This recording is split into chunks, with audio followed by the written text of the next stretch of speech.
let's get the show started. We got a lot of stuff to go through. Hope to have some fun today. Some food good. Everybody happy with that? All right, good. All right, we accomplished that. So, all right, for the sixth time, I'd like to welcome all of you guys to the Brookside Country Club for the 2024 NARC Championship Awards celebration. Or just look in the room here. I want to do a little survey here. If you are a Tarleton or related to a Tarleton, somehow raise your hand. All right, so hold on, hold them up there again, one more time. All right, this is like a family reunion here, I guess. So, all right, just checking here. So, my name is Jim Allen, and for the 22nd time, I'm old, in my lifetime, will be your master of ceremonies, and many of you in this room weren't even born yet when I did my very first banquet way back in 1986, and here's a little proof for you here. You're way off. Look at that. Look at that dude. Look at that dude, right? Staying alive. Yeah. Well, there you go. Yeah, so I had 28-inch waist. I had hair. I had a mullet. That was okay. You know, and I was a stunt double for Barry Gibb of the Bee Gees. So Dominic Gordon. You know who the Bee Gees are? You do? I don't think you do. Yeah. They were probably before your parents were born. So I'm just throwing it out there. So there we go. Look at that. I've been doing this way too long, but hey, I'm having fun. So this is a great facility. They've done a great job and a great way to end our season. And we had one hell of a season. Today we'll be crowning our NARC Rookie of the Year, our top 10 in points, our Billy Albini Mechanic of the Year Award, our Dave Bradway Jr. Inspirational Trophy, and of course our NARC Championship team. So I'm not allowed to start unless I introduce a few people in the room here, you know, those celebrity types that need to be patted on the back a little bit, you know, so they make you feel important, but they're important for our organization. I will start off with Tommy and Jeannie Hunt. Raise your hands back there. There you go. Now, what makes this really important is that Calistoga Speedway finally has a heartbeat. It's awesome, man, that CPR and all that cleanup. And there's a strong possibility that the Louisville Mill Classic will be back in 2025. If I was a betting man, Tommy, what percentage would that be? Well, I would like to look at 75%. All right, I'll take 75. I'll bet on that one. So, I also would like I said, two of the greatest people in motorsports, and they are also the whole family, not just Tommy Jean, but the entire Hunt family is being inducted into the West Coast Motorsports and Stock Car Hall of Fame next year. So, how about that one?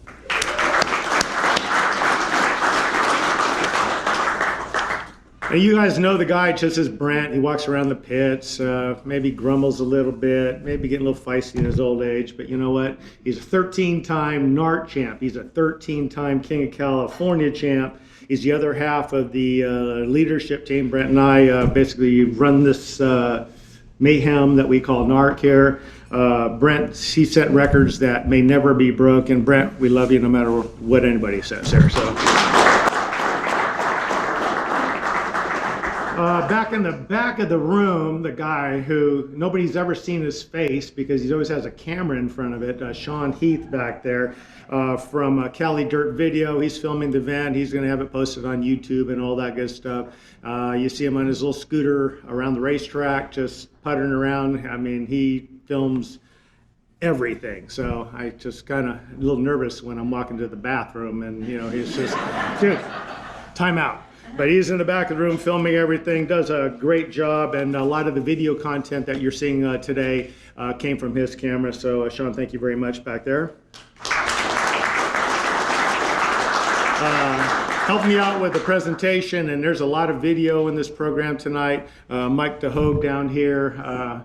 Mike is our one-man cameraman, producer, everything for Flow Racing, which I'll have to cut the camera back there before I say what I really feel there, because we could be so much better. But he's put all the videos together, burns the midnight oil, and like I said, you saw the first video that he put together. It's good stuff. Thank you very much, Mike.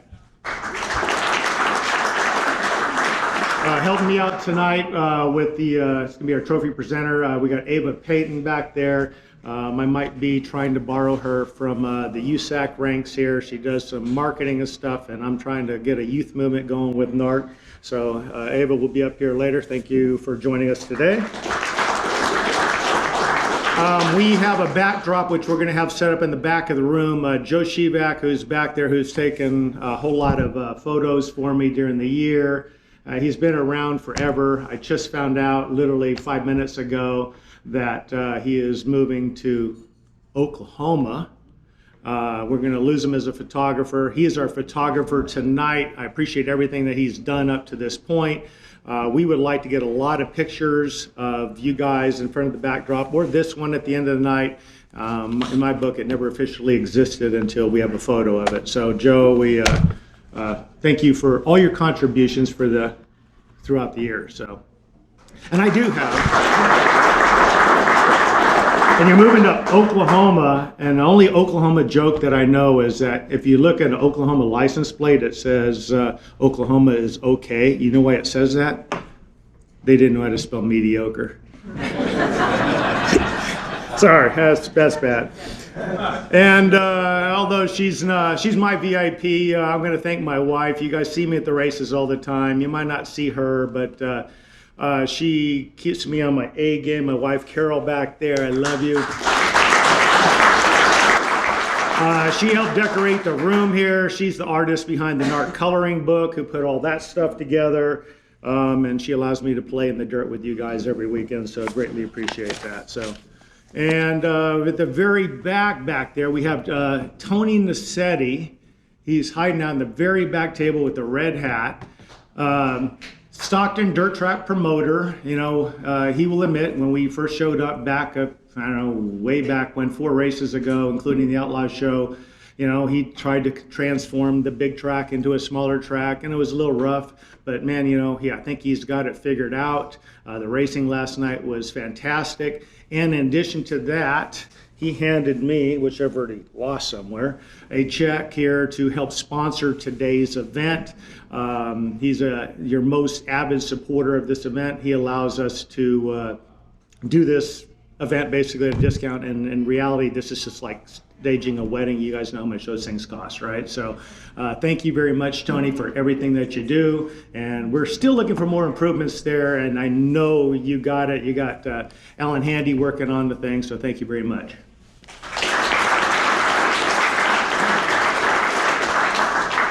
And finally, the staff, the bartenders, everybody, Deanna and her excellent staff here. Once again, they do a great job.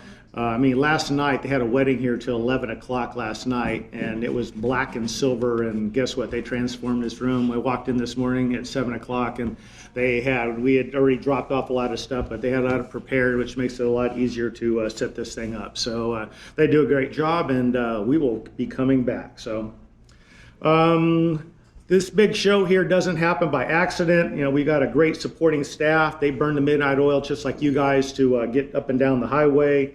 You know, your dedication to your individual racing team is matched by their dedication to put on a good show. And true, sometimes things don't go as planned. I totally agree. Sometimes we just suck ass, for lack of better words. You know, the proverbial S show, you know, I get all that stuff, but, you know, we do the best within our power to make the best of the situation. You know, it seemed like all year long we had trap prep issues, you know, and, you know, for a fan watching on Flow Racing, it's just painful to watch. It's just, you know, hey, we're watching corn grow, they're farming, and hopefully the sport can get past that. You know, we went up to Southern Oregon Speedway, and just before we're getting ready to qualify, the power goes out. Not just at the racetrack, but to a third of the town, you know, so all right, we're scrambling to come up with a new format.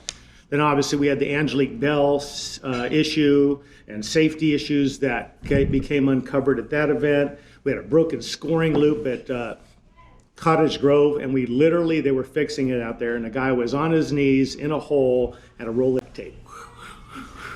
So, and then of course we go to Kern, and we got a $300,000 tow truck. We only have one, and the damn thing doesn't run.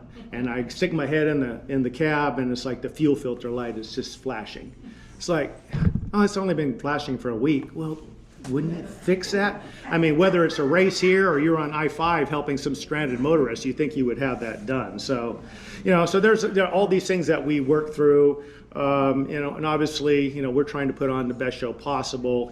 Fans sitting in the grandstand for 15 minutes with nothing to do is just a horrible thing. So I want to introduce quickly the officials that make it happen out here. And as a reminder from last year's show, I mean, I'm on a youth movement. If you guys haven't seen, I'm a little bit older, just a little. And I'm trying to build a bench. I'm trying to get a youth movement going here. So with that, I'm going to introduce our group of people real quick, and I'm going to introduce them by experience or age, whatever you want to call it, right? So first off is our technical director, and yes, he did pull spark boxes and harnesses this year to test for traction control. He also helps with scores up in the booth. How about a hand for Mike Andrietta?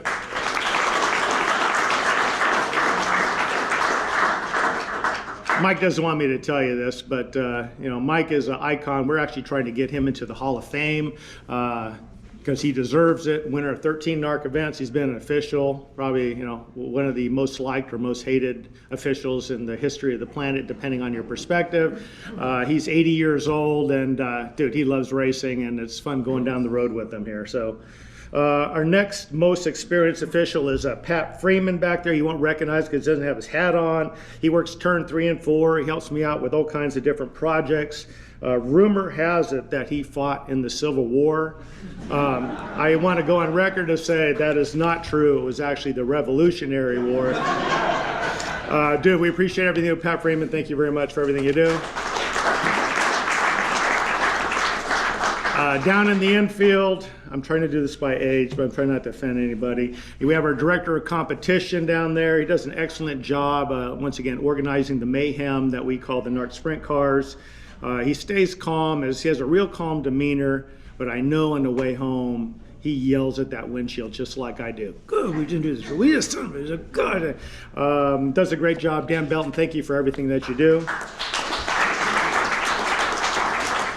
Dan's wife, Laurel, otherwise known as the Better Half, handles the duties of secretary treasurer for organization to make sure that all you guys get paid in a timely fashion, plus a whole lot of variety of other activities that I pawn off her and appreciate her ever. Laurel, thank you very much for everything you do. There we are.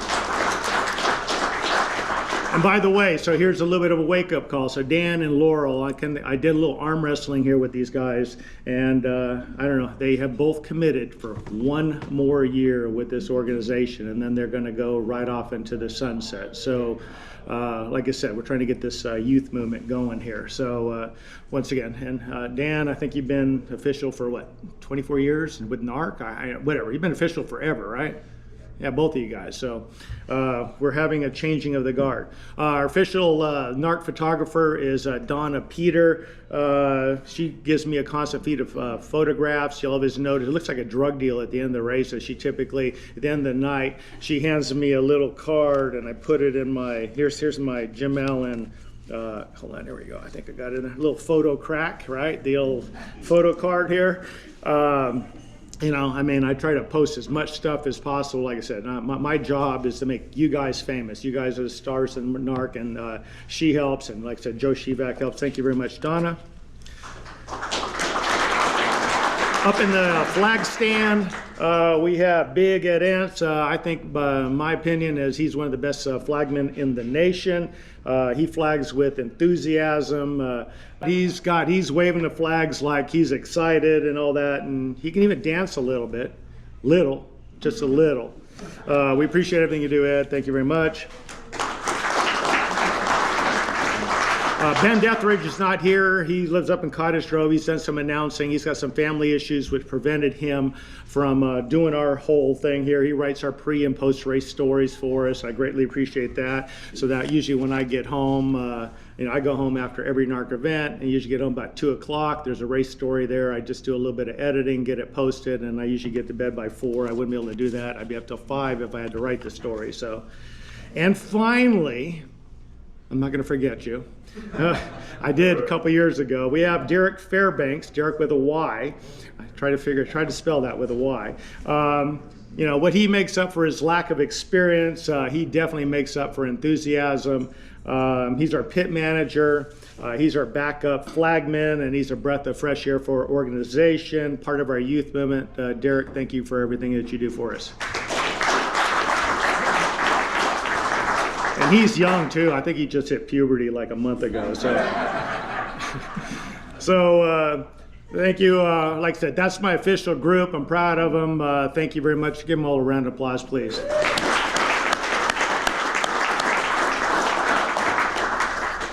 Brent, when you get a chance, we've got an envelope here with a little gift for these guys, a little Christmas shopping. We've got $200 Amazon gift cards.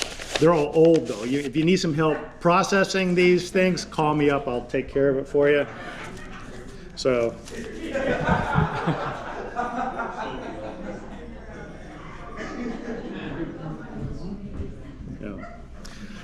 So if you want trackside experience, man, we've got it. We got plenty of it with NARC. And you know what? In reality, it's beneficial to all of you competitors. I love watching other shows and going, oh my God, they suck. We look really good, you know. Yet when I go to races, we suck. We could be better.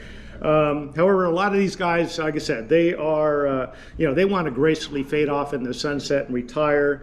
And my pitch to you is, if you know anybody who wants to get involved with the organization, please point them in my direction. You know, so if you know anybody who's, you know, under the age of, I don't know, 50, that would be fantastic. Point them in my direction, and I especially want the guys or girls who think they can do it better. That's the ones I really want. So have them reach out to me. And then speaking of direction, there's a rumor that just hit me a couple weeks ago, said I'm quitting at the end of the season. And so I asked Carol, I was like, you know something that I don't know, or what's going on here? You know, I take a lot of pride in what we've built up here. Like I said, this is my second run back with NARC. When I left in 1999, moved to Southern California, man, we were packed grandstands, 45 races a year. We were just killing it. It was a great thing. And then I came back 17 years later.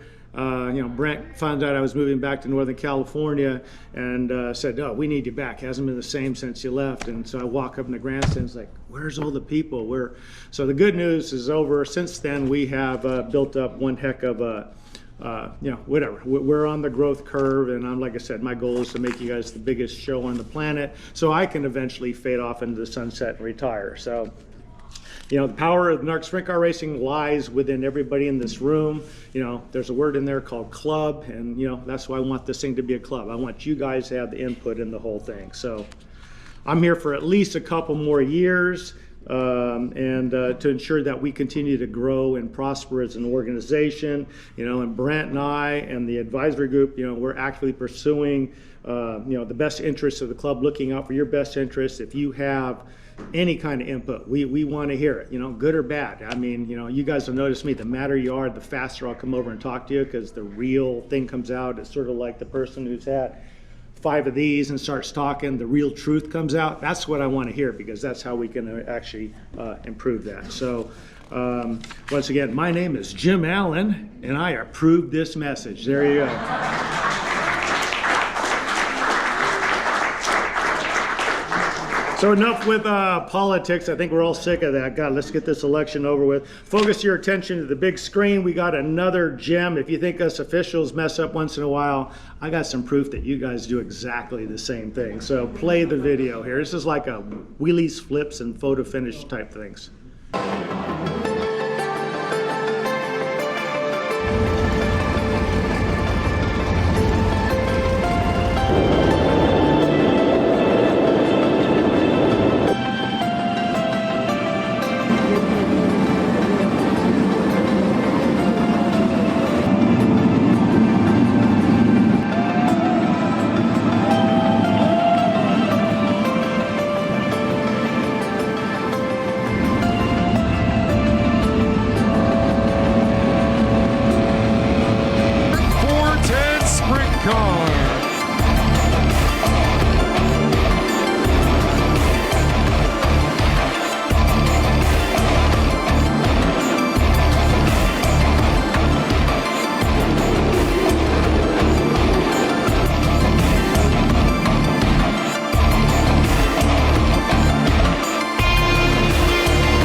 something in his hand.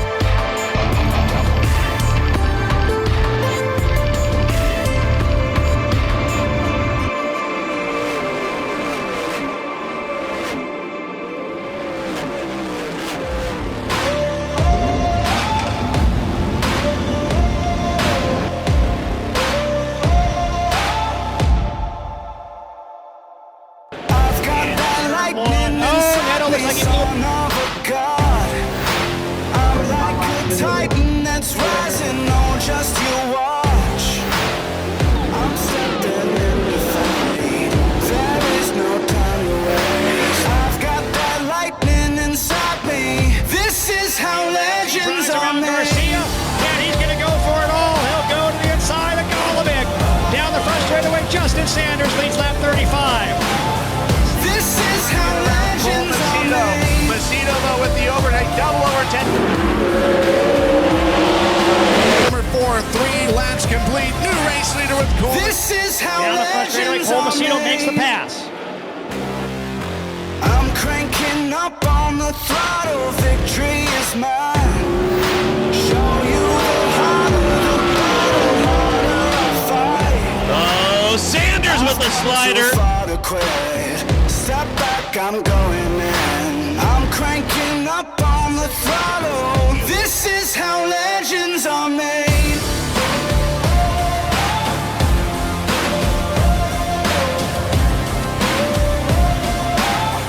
This is how legends are made.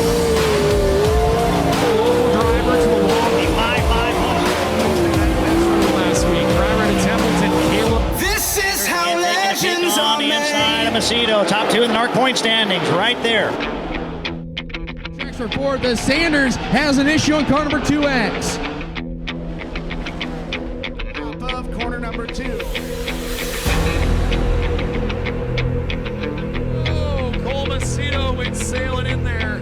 Number 4 down the back.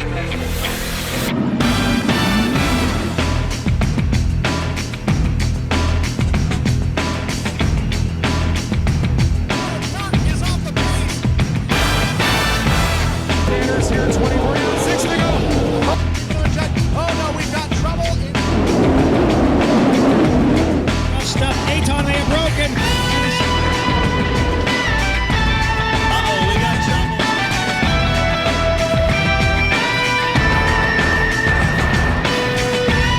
On the front row.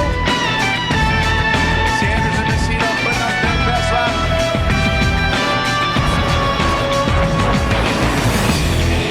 Trouble. Oh my.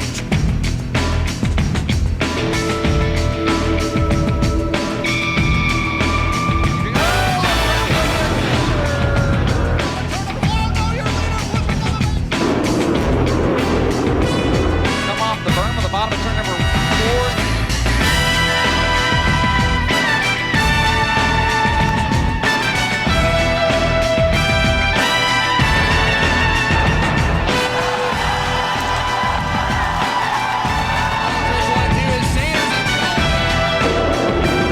Top pit contact. In trouble off the turn. In your front row, right near the.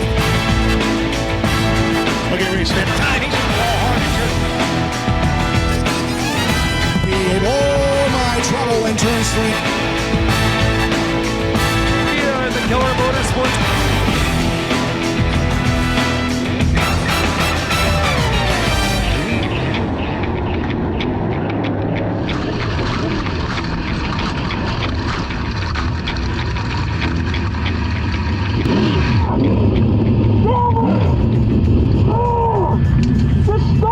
Driver's okay.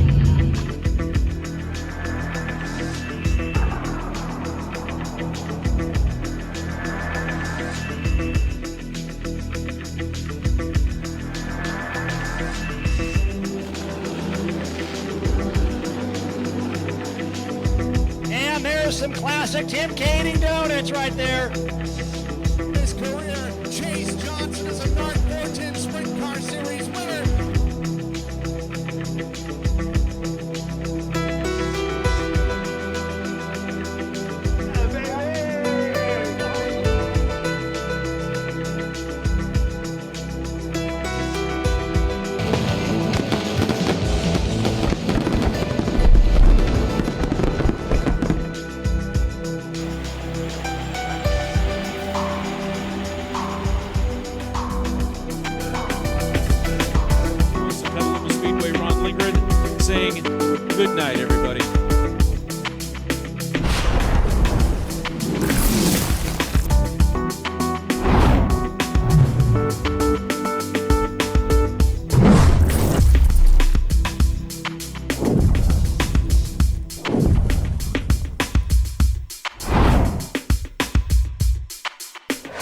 you know, on an individual basis, you don't really pay much attention to it, but then all of a sudden Mike puts together our accident video and it's like, holy crap, we messed up some stuff. So glad in most cases, you know, you guys walked away. Mike, thank you very much for an excellent video there, Mr. Entertainment there. So thank you very much.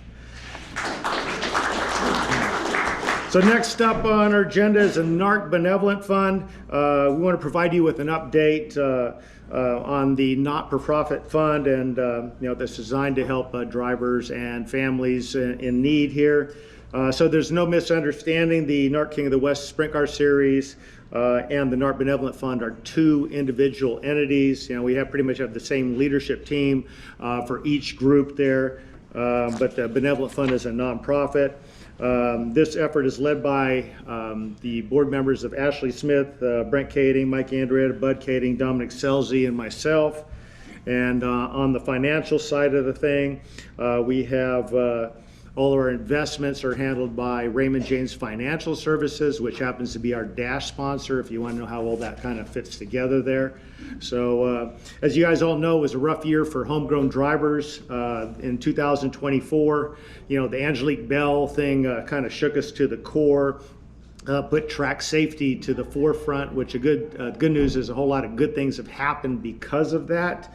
You know, Angelique suffered second-degree burns, and even to this day, she still has problems breathing. She does steroid shots right into her voice box to try to get her back. I mean, she still kind of speaks at a whisper there. And, you know, so she's not fully recovered. And the main thing wasn't because of the fire. It was mainly because of the 15 extinguishers that were dumped on her with stuff that didn't put out fire. So then there was Dominic Selzy. You know, he suffered a concussion and injuries at the Super Dirt Cup. And he wanted me to throw this joke in there. So how do you tell when Dominic Selzy has a concussion? You can't, because it's always the same. So. And then we got Justin Cox. I mean, you know, he rattled his ribs pretty good during the mini Gold Cup. Luckily, a couple rainouts allowed him to kind of get his mojo back. And then, sure enough, during a high limit show in August up at Douglas County, he messed up his back also. And then just when we thought it couldn't get any worse, we had the Chase Johnson accident at the Gold Cup Race of Champions. And if you watch it on video, it didn't seem to be a real big deal. We've seen, you know, a series of crashes up here, and that one, you know, the poor guy, you know, broke his back in 7 different places. And in reality, walking is not a guarantee for the poor guy. So during this process, the NARC Benevolent Fund, we've stepped up and, you know, help our own. And, you know, and thanks to a lot of the people in this room who've made donations to the Benevolent Fund, we thank you for that. And we've made several payouts to assist drivers and their families. And the Chase Johnson rehabilitation thing is expected to be long-term. And as a matter of fact, talking to his healthcare advocate at the Shepherd Center in Atlanta, said that when Chase Johnson leaves that facility, he will be $1 million man, literally, just based on medical bills. So with fundraising in mind, you know, like I said, I'm not here to depress you as much as let's talk about reality here, because I want all you guys to continue to, you know, safety first and then race, you know, like there's no tomorrow. So with fundraising in mind, you know, we at our award show, you know, we've got some pretty good swag lined up over here. Last year, I think we raised about 12 grand. To get the job and for your entertainment pleasure, we got one of the bigger personalities on the NARC tour to work as an auctioneer. Actually, he's getting pretty good at it, and when he decides to hang up his helmet, I think you're either going to do cattle or something. I don't know what you're going to do here. So with that, we're going to turn a microphone, which is on that table over there, to the one and only Bud Kading. Look at that kid. Look at that dude. Speaking of stand-up, show us Rookie of the Year. Is that, what year was that? 97 stand-up show, the Rookie of the Year, the hammered down Rookie of the Year check from 1997. Look at that. That's a classic right there.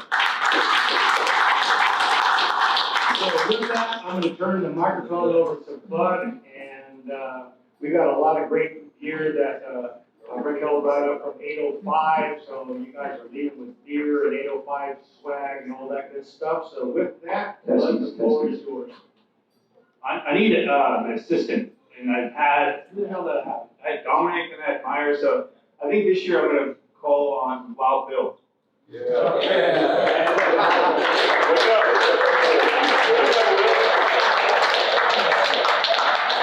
Wild Bill is my Vanna White.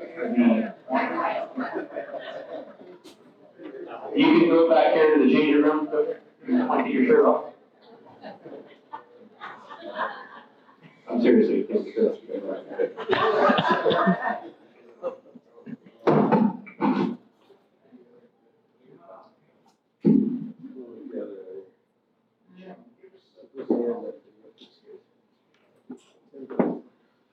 Does it?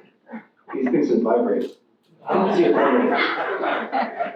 All right, where are we starting here? What's our first item of the? So we got two of these neon lights, NARC neon lights. Anyone that buys some, we're going to throw you in some 805 gear step, the beer pong table, because I called that beer pong back in my day. We got some Katie Williams cookies, which I don't know if a lot of the younger crowd knows about it, but the older people, these things are big for everybody, getting us through the night. The sugar, we got a nice basket from Carol. We got this will be probably the last item, but since we didn't have any NASCAR items this year, we did a weekend at South Lake Tahoe in my dad's cabin, 3 nights. There's some gift cards in there from a couple of restaurants that kicked in on this. I know you guys seen the Connor Party BHA Classic. Jeff is a part of a few the lead singer is a part of a few restaurants up there. So he did some work with a couple of other owners to get some gift cards in. We got 2 coolers, Yeti cocktail basket with no ice, which sucks because you can't just dig into it. You got to keep going buying it back there. Well, we got 20 pounds of meat from raw. Who's in? Where are we starting? Bloomfield, you? I can see it already. You want something? You're looking at me on light, I can tell. You look good in your room for your TikTok. All right. We're starting at, where you said 500, you said? Bloomfield, 500 on the lights where we're starting. Right? That's what you said? 500? Anybody higher? What do we got? Drew said 1,000. Who's over there? Oh, Blaine said 1,100. I love Blaine. And you guys need to learn how this goes. Don't make any sudden movements. It can cost you severely. Sanders 1,200 on the side. I see it already. It is amazing how many people look away when Bud looks their way. What do we have? We got 1,200 Sanders. We got 2 of them. What the hell? I'll do 1,500. There we go. 1,500 in the back. We got 1,500 Rogers. We got 2 of them. So if anybody want to match it, we can get rid of them both and save 20 minutes. Come on, you can make this back on your TikTok. Say that. You'll do it? All right, I'm not going to waste any more time on these lights. 1,500. We got Roger and Drew. Beautiful lights.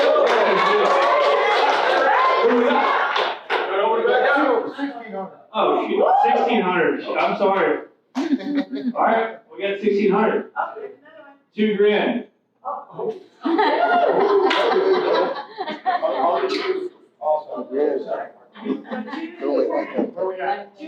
We're at 2 grand, Mike. Yeah. Did you say 22? Not like me. Huh? 23? All right. What's the real bid? We're at 2 grand. Once, twice, get going. 2 grand. Roger, Drew. All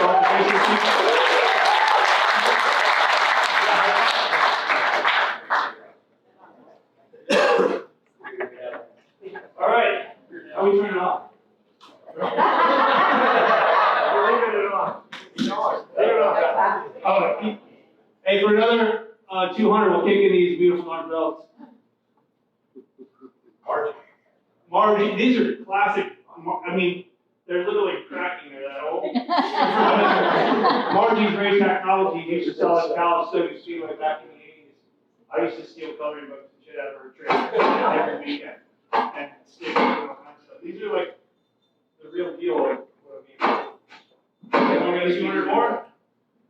not me much, but Besides Drew? I see Drew and being nasty at these things are, oh, you only get one of them. I can see Nate at a frat party with one of those. Maybe around tonight. All right, we're at 22. Roger, you good, Roger? Yeah. All right. And then I'm gonna probably keep the belt and give it to my dog. Kid. All right, we'll go Brad Sweet, Gold Cup package. Now, this is for 2 sets of 4-day pit passes. This is including for obviously race team, not just a race fan, and the judge for the bikini contest for the Gold Cup. So obviously, if you guys plan on attending, this is a tax-free write-off that we don't make any money off of. It always goes to people like Jim was talking up there. Nothing goes back. I'm not living off this for the winter. It was my dad. We just spent all our time building it up and trying to help people. So we got, again, 4 pit passes there's 2 sets of 4-day pit passes. So whatever, give us what we want. Anyway, pit passes for the full Gold Cup weekend, or 2, I guess, what you're getting. So, and the bikini, whatever contest judge. We'll start this one at, somebody throw a hand up, yell something at me. I don't scare nobody. $100. $100. Sure, somewhere. All right, I like that, Mike. That's a good start. What did you say, Bo? 150 bowls. Oh, Nate says, or Big Red, 200. $1,000 over there. Who is this? Blaine, you gotta keep on it though. You gotta keep going. Once it gets past your limit, you gotta go another 1,000. Raise your hand again so I can see what it looks like. 2,000, Blaine. All right, $1,000, Blaine Steel. Anybody want to roll on that? Anybody? You can take that one. You know you can. 1,001? You gotta go some customer expensive. So you're all right, $1,001, look.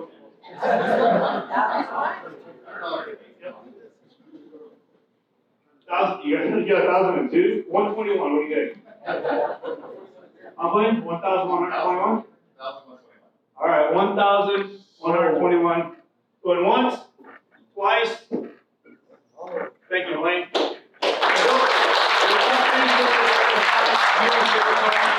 Except for you, because you're not old enough, so you're going to get one of the pennies or a stuffed animal. What are you laughing at? Same time with you. Wait, actually, yeah, well, I guess, Elaine, you're good, you're 21. All right, that's gone. What do we got now? Rat, where you at? Cookies? You gotta have diabetes by now. You've been buying them things.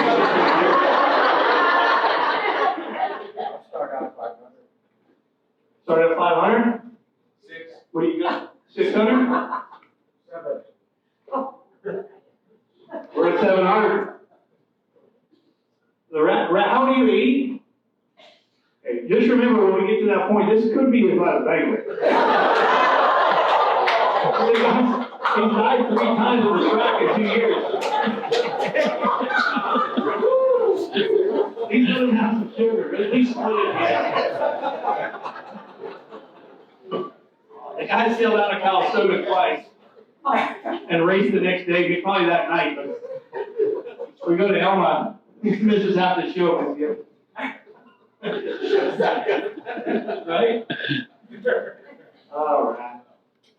All right, so where are we at right now? We're at 600? Who is over there? Are you running again? Where are we at? Rat's at 800. Oh, you were pretty low. Oh, that's 9. You just raised your hand. We're 900. Mike Andrea on the. I didn't raise my hand. That's 11. Do it again. That's 12. For 1,200? All right, myself, my dog. All right, where are we at really? We're at 800? You're at 7? cookie. Okay, so Katie said they had to go for 1,000. So if you know her here, just tell her $1,000. So I don't look bad. Unless Ryan, you just want to go $1,000, we'll call it a day. And I'll throw in some of this nifty 805 gear. The beer pong table will split it. You want the beer? Yeah, I'll throw in some beer for 300. Yeah, you good? No. No beer. How much? 300. All right. We're going 800 to Mike and Drew. Yeah, what the hell? So.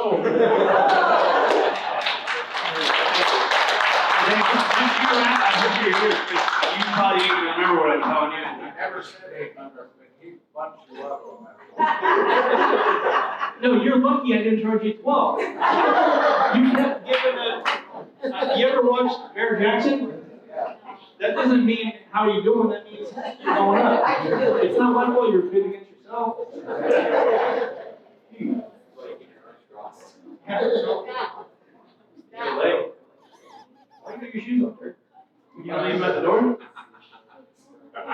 You didn't do that? All right, what do we got left, Billy? So we're going to cookies. We're called the bathroom basket. Anyone wants to know what taking the sugar flag really feels like? This is for you. And we're not talking to cheap loofahs, right, Carol? Right? Yeah, she bought the good stuff. I mean, you can wash all. This is the good loofahs and stuff. That's what I was told. Jim said he's got a bathroom at home like this. No, that was the hotel towel. And there's even a sign here that says towels in case you were wondering what they really were. They were not towels. What else we got? Hello, sweet cheeks. Okay. I don't know what's in the front of that basket, but it might be good. That's like some chill or what do they call that? Well, when do we start today? Dylan? Come on. You gotta start at somewhere. Above 7:30. Let's go.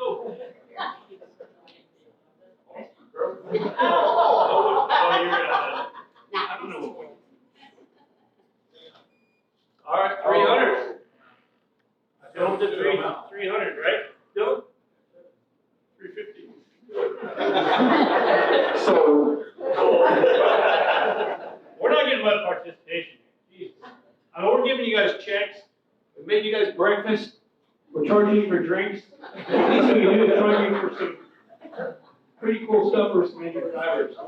I mean, how much, where are we at right now with what we've helped out Chase Johnson with? 30 grand? Not at this point, but next one. So that's a pretty big chunk of money of what we've been trying to help them with, push them with it. I know the helicopter ride, we were trying to get it donated from Cali Air. That didn't really work out. I think a couple of Chase's sponsors pitched in and paid for it. But yeah, that's a pretty big deal. And normally, I have to say the last couple of years, we've done $8,000 to $12,000 on this weekend. And it really all, I know a lot of you guys don't believe it, but it really goes to helping people. Angelique Bell is big, so. I got a good idea. 500? No. 600? No, I'm gonna buy those cookies. I'm gonna pay you the money. Whatever anybody else wants, I'm not gonna take them home, they'll make me sit and sue me. Whatever they want today, they can have. We want you to get sick. So, you want to buy them and then sell them? And I'm gonna give that money that they bid on that now, I'm gonna give to the Benevolent Fund. That's what you're going to do anyway. And we're going to take the cookies whether you like it or not. Thank you, Mike. Honestly, you're probably one of the biggest guys every year that kicks in and buys stuff, whether you need it or not. You always throw it. And Ed, normally you must have had a couple of weeks off this year. We'll normally kick you out too. You know, we'll sell the cookies at like $10 a cookie. I'll make you a deal. So he's donating them back, right? Yeah. I'll buy them for $1,000 and I'm donating them back. So we did 1,700 on them? Or he's not buying them, you are? No, Mike is buying their bottom. I'll buy them for $1,000. Sold them twice, look at that. So now we don't have to like Katie, everybody, so we got 1,700 for cookies and we're good. And don't forget to grab one on your way out, because Mike's giving them away.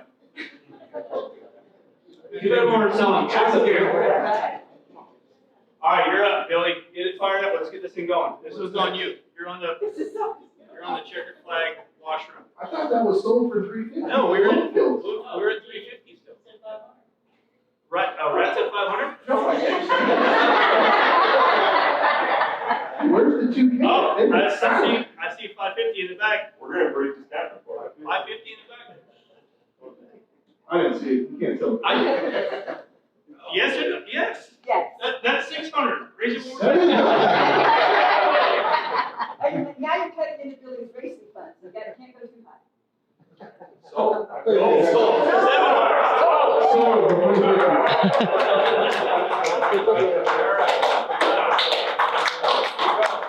Which one's next, bud? What do we got next? You got the beer pong table, a whole lot of 805 stuff. And you can knock It's me. No, we're not they're taking that off. I'll start it at 200. The beer pong table, $200.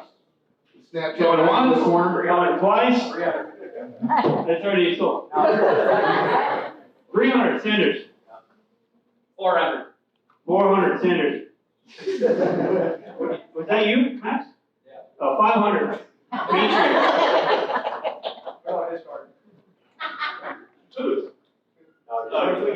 Wait till we get to the beat. All right. 300, sold. Or beer pong, 300. I'll go 350. 375. 375.2. I'll go. All right, I'm gonna do that back. My wife just get this off. Okay, Sanders, $400 on the beer pong table.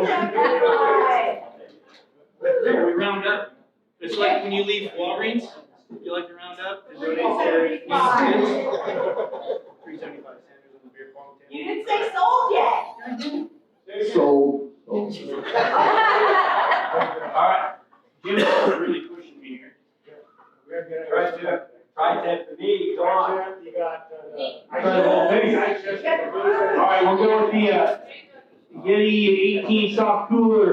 It's got some champagne, vodka, little Bloody Mary mix, and Yeti cups in here, 2 cups, some champagne cups. Is it all together there, bud? What's that? The whiskey? Oh yeah, and then some Fireball. I don't know if you're getting all that. This is not together. It's one. Get some aluminum cups for cocktails. What do you think, Drew? We're gonna start this one at 500. The soft food, all the booze, yeah. Me and you, 810-3. 810-3? You got 300. All right, Drew, $500. I'll go 600. Nate? Call Lisa. 601? 602? Anybody, anything? Well, we'll focus. This is what we're at here, ladies and gentlemen. Cocktails, there's no ice, like I said, we can't really make a drink today. Any takers? What are we at? What is it? 700 for the Kading. I didn't raise my hand. Come on, Nate. Nobody? It's on your shoulders. Stand up. Just tell us how it feels. You know, like just carrying it around. You and your girlfriend, a nice little picnic, Subway sandwiches, cocktails, and you whatever your juice. On the back of your bike, you on a bike ride. Nothing. We got nothing. All right, 600 to me. Going once? What? Demo said 700. I'll go 750 on it. 800? You have to go 8. I'd have to go 8? All right, well, whatever, I'll wait. I think that's 7, and definitely got 8. So, $1,000? Demo says $1,000, and he's only getting the alcohol, I'm keeping the cool. All right, we're at $1,000. Going once? Going twice. Matthew, come on. Sold. Oh, yeah. Thank you. You see this at the west end in the rain? And sell the fireball. You want the fireball? Sell it. Got it? All right, what do we got here? 10 pounds of beef meat? Wait.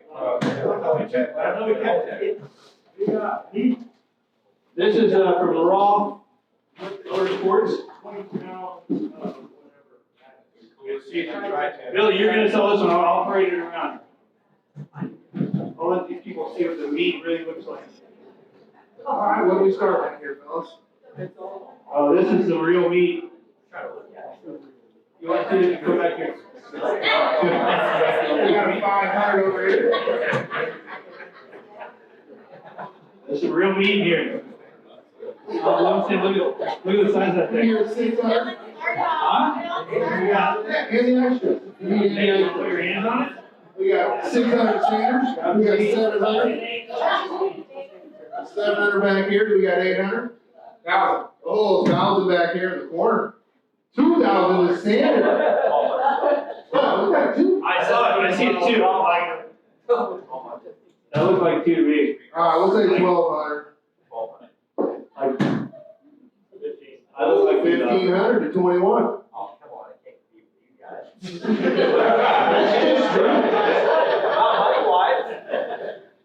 How do you want to 600. Oh, 1,700 is sander. Just see it in your own. 2,100. Yep, we got 22. 21. It's a real deal. 2,200. USDA. Grade 8. It's not going. Still good luck. 2,400 sander. 24. I mean, if you really want to see meat like this, normally you're going to subscribe to OnlyFans. This is the real deal right here. You see the meat here? Carol? Huh? $3,000. What's that meat make you do? Oh, $3,000. Make you want to cook? 3,100. Every time you see meat like that, you're trying to cook. So, feature, we got 3,100. Where we at? 3,100 Dimitri over here. 3,100? Hey, Jim, if we get any closer, you just write that check right over to Benevolent. Once, going twice. Nobody else? $3,000 over here. She's 31. He said 31. 3,100. You want me to? RBK say 35.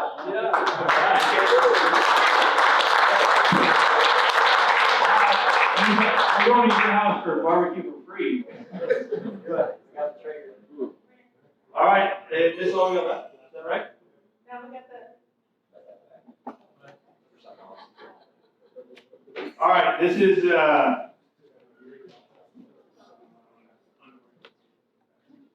South Lake Tahoe. 3-night stay and 2 beautiful rooms. 1 cabin. What we starting with? we're starting Lake Tahoe weekend at 1,500. 1,500. Liquor? Is it liquor cabin open when you drink? It depends on what we get to on this. But yeah, There's a lot of there might be stock. Yeah. Is he gonna be there? If you're gonna be there, you're gonna have to be.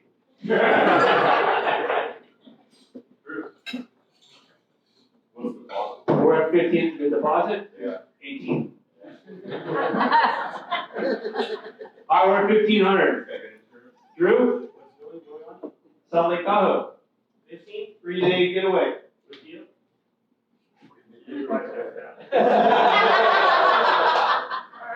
I get you. You don't have to buy my beer. That's where we're at right now. What do they pay you over there? Drew's at 16. You got fired? I got fired a couple of months ago. Where we at? Tahoe. This is a beautiful place. It's literally 2 blocks from the lake, 2 blocks from the casinos, right there at Heavenly Village. Within walking distance to anything you really want to do. Depending on what you want to do, we might bring some bikes up. Where we at? $2 grand? All right, I like that. You're bidding against yourself right now. Oh no, you're 16. What did you say, 21? We're at 21 with Drew. 21 for Drew.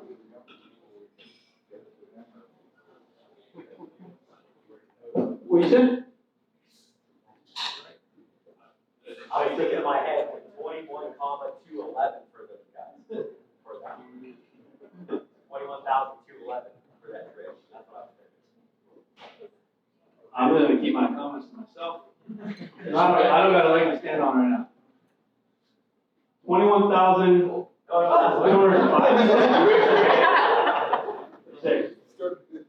So where are we at? What do you think, Cali? I don't even have that much. We'll pay credit. We take credit cards. Do all that. You can Venmo me up your girlfriend's, whatever. All right, we're going to be shutting down. Where are we at right now? I don't even remember. Are we at 21? 21. Going once? 2,500. Going once? Going twice. Going twice. Bloomfield. It's the winner, $2,500. Thank you guys everyone for donating. Definitely a big help for the total here, and obviously this money always goes to a good place, and helps people in need for it, sure. We had some. I just. You're gonna get paid on that bottom. Yeah, I thought so too. He didn't have a red on. And just like that, I think we just raised $15,000 for the NARC Benevolent Fund. Thank you very, very much. All right, let's get back on track with some racing stuff here. You know, with rainouts, we managed to get in 23 shows at 16 tracks. We had 107 different drivers race with us this year and 111 car owners. And we ended up with, like I said, 13 different winners. We averaged 27.5 cars per show. So everything, those are all positives for us. On the sponsor side of things, we received great financial support from Hoosier Racing Tires and Flow Racing. Move ahead to slide, Mike. We also incorporated the, keep going. One more. There we go. We also incorporated the support of 24 other companies and individuals who contributed another 50 grand in cash and product, and we thank them very much for their participation in the series. And whatever, I mean, hey, let's, this is being filmed. Our sponsors put a lot of money in your pocket. Let's give a hand for those guys. All right, so with no segue needed, let's get into one more video. This one here is our season review video. We want to see you guys get a little rowdy here. Let us know what you like, what you don't like. Here's our season review video, and then we'll get into our countdown. Mike, go ahead.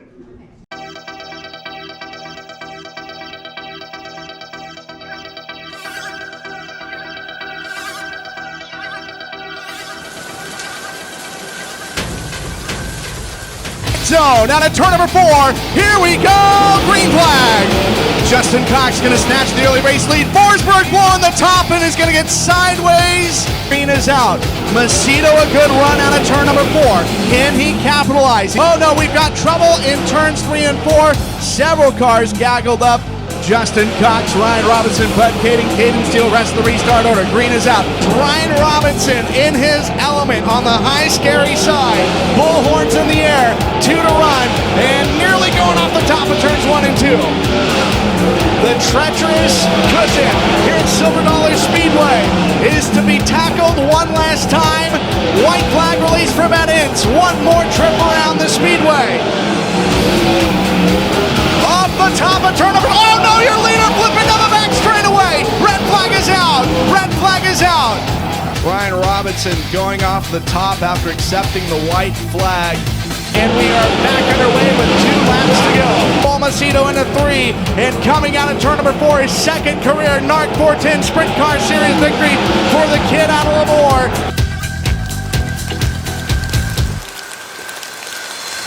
Here we go, green flag. DJ Neto with the initial race lead. Trouble, Willie Croft into the splash pad going into turn number 1. The 88 in of DJ Neto under 5 from Tim Kading. Kading in the Williams Motorsports number 0 has obtained second. Oh no, Shane Golobic upside down. Tim Kading, we've got an additional flip in turns 3 and 4. Tim Kading hard in the front stretch wall as well. Neto had gotten into the inside berm, and Colby Copeland was the additional car that got upside down in turns 3 and 4.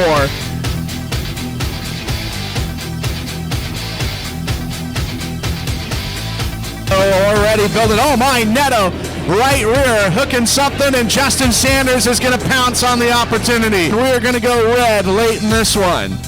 Well, we are getting word from race officials that this race has come to a conclusion under red flag condition.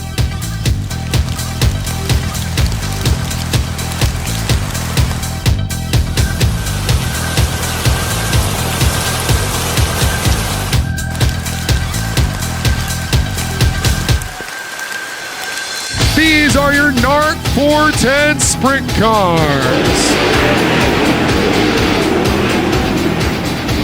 Here comes the 17W and Sugar Shane Golobic. He picks all of their pockets. And the path has cleared for Shane Golobic with 10 to go. If Golobic's gonna figure out the magic to unlock a victory, it's gotta happen sooner rather than later. A winner of 15 NARC races, but not here in Antioch. That ends tonight in a clash. The Contra Costa clash goes to Justin Sanders.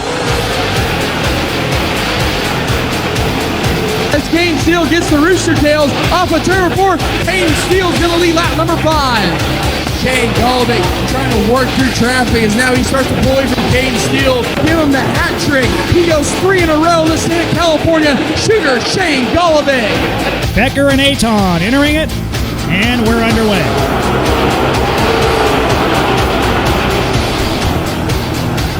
Everyone fighting for racing room down there at 1 and 2 as they almost come to a stop off the second corner.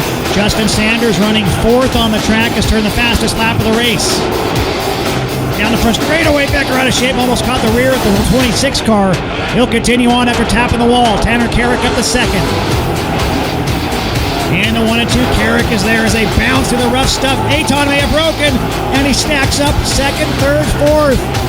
New leader, it's the Mitchell Motorsports 2X of Sanders. Becker tries to battle back.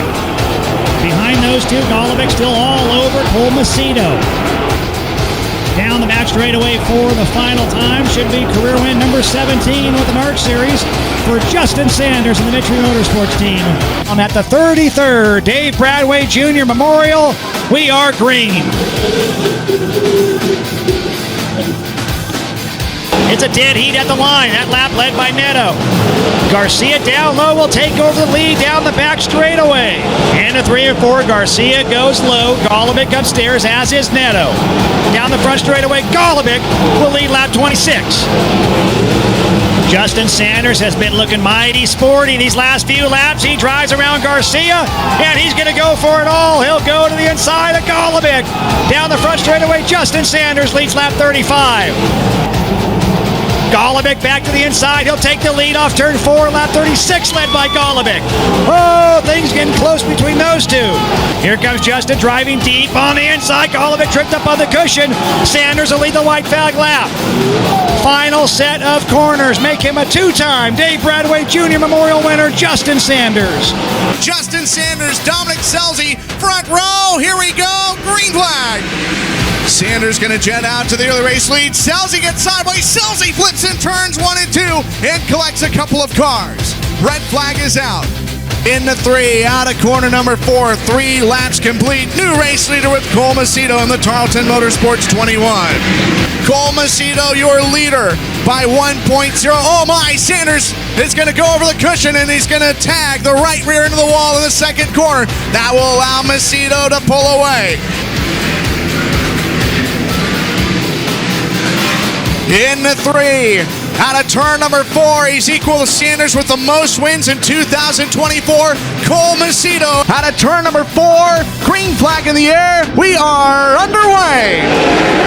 Cole Macedo going to get shot out of cannon. Goes from the bottom towards the top. Race for second. A good one is Justin Cox. Going to lunge underneath Billy Aton. Claymaker coming for position number 2. Cox has got it. 7 laps to go. And it is Cox running a little bit quicker. Knocking about a 10th off each and every time. Cox down low. Brings the haymaker. Cox is going to try and get the lead. Drag race off the 4th corner. It is going to be Justin Cox leading lap number 26. Here comes Macedo with 2 to go. Macedo with the race lead. Return serve from the 42X of Justin Cox. Cox has still got the lead. Now up to 3rd is Dominic Selzy. Side by side for position number 4. White flag in the air. One more trip around the speedway for Justin Cox. He is now a 2-time NARC feature winner. Justin Cox of the Coleman. Here we go! Green flag! Price trying to jet out in front of the 2X of Justin Sanders for the race lead. Price has got it as they exit the 2nd corner. Tyler Thompson searching for 2nd, nearly banging wheels with Justin Sanders as they go into turn 3. 3 wide is, oh no, upside down. Dylan Bloomfield, an additional flip, John Clark. Here comes Thompson trying to pull alongside him. Race for the lead off the 4th corner. Price has still got it. Thompson knows he's got to go because here comes Sanders. Justin Sanders is able to move into 2nd. Sanders and Macedo putting up their best lap as red flag is going to be coming out. That'll be a race for 2nd when it develops. Sanders trying to get around the outside as here comes Sanders with a great run down the back straightaway. Sanders going towards the higher part of the racetrack, but Robbie Price holding on. Price is going to lead him down the back straightaway into the 3rd corner. Here comes Sanders with the run on the final circuit, but will not happen. Robbie Price is a winner here at Willamette Speedway. Here we go!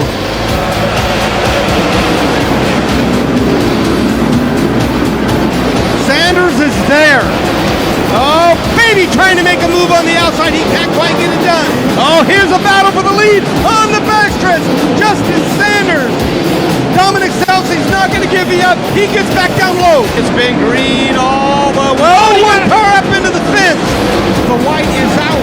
White out for the 41. One car spun around in turn 4. Oh, check this out on turn 4 for the checkered flag. It will be Dominic Selzy. No, and green flag is out, and there goes Corey Day again to the bottom of the racetrack. As there goes Day into the middle. Oh, look out. Willie backed up the corner a little bit too soon, and that's going to cost him. Day will now have 2nd and go on to seek and destroy mode with Thornhill out front. And up front, we got a change.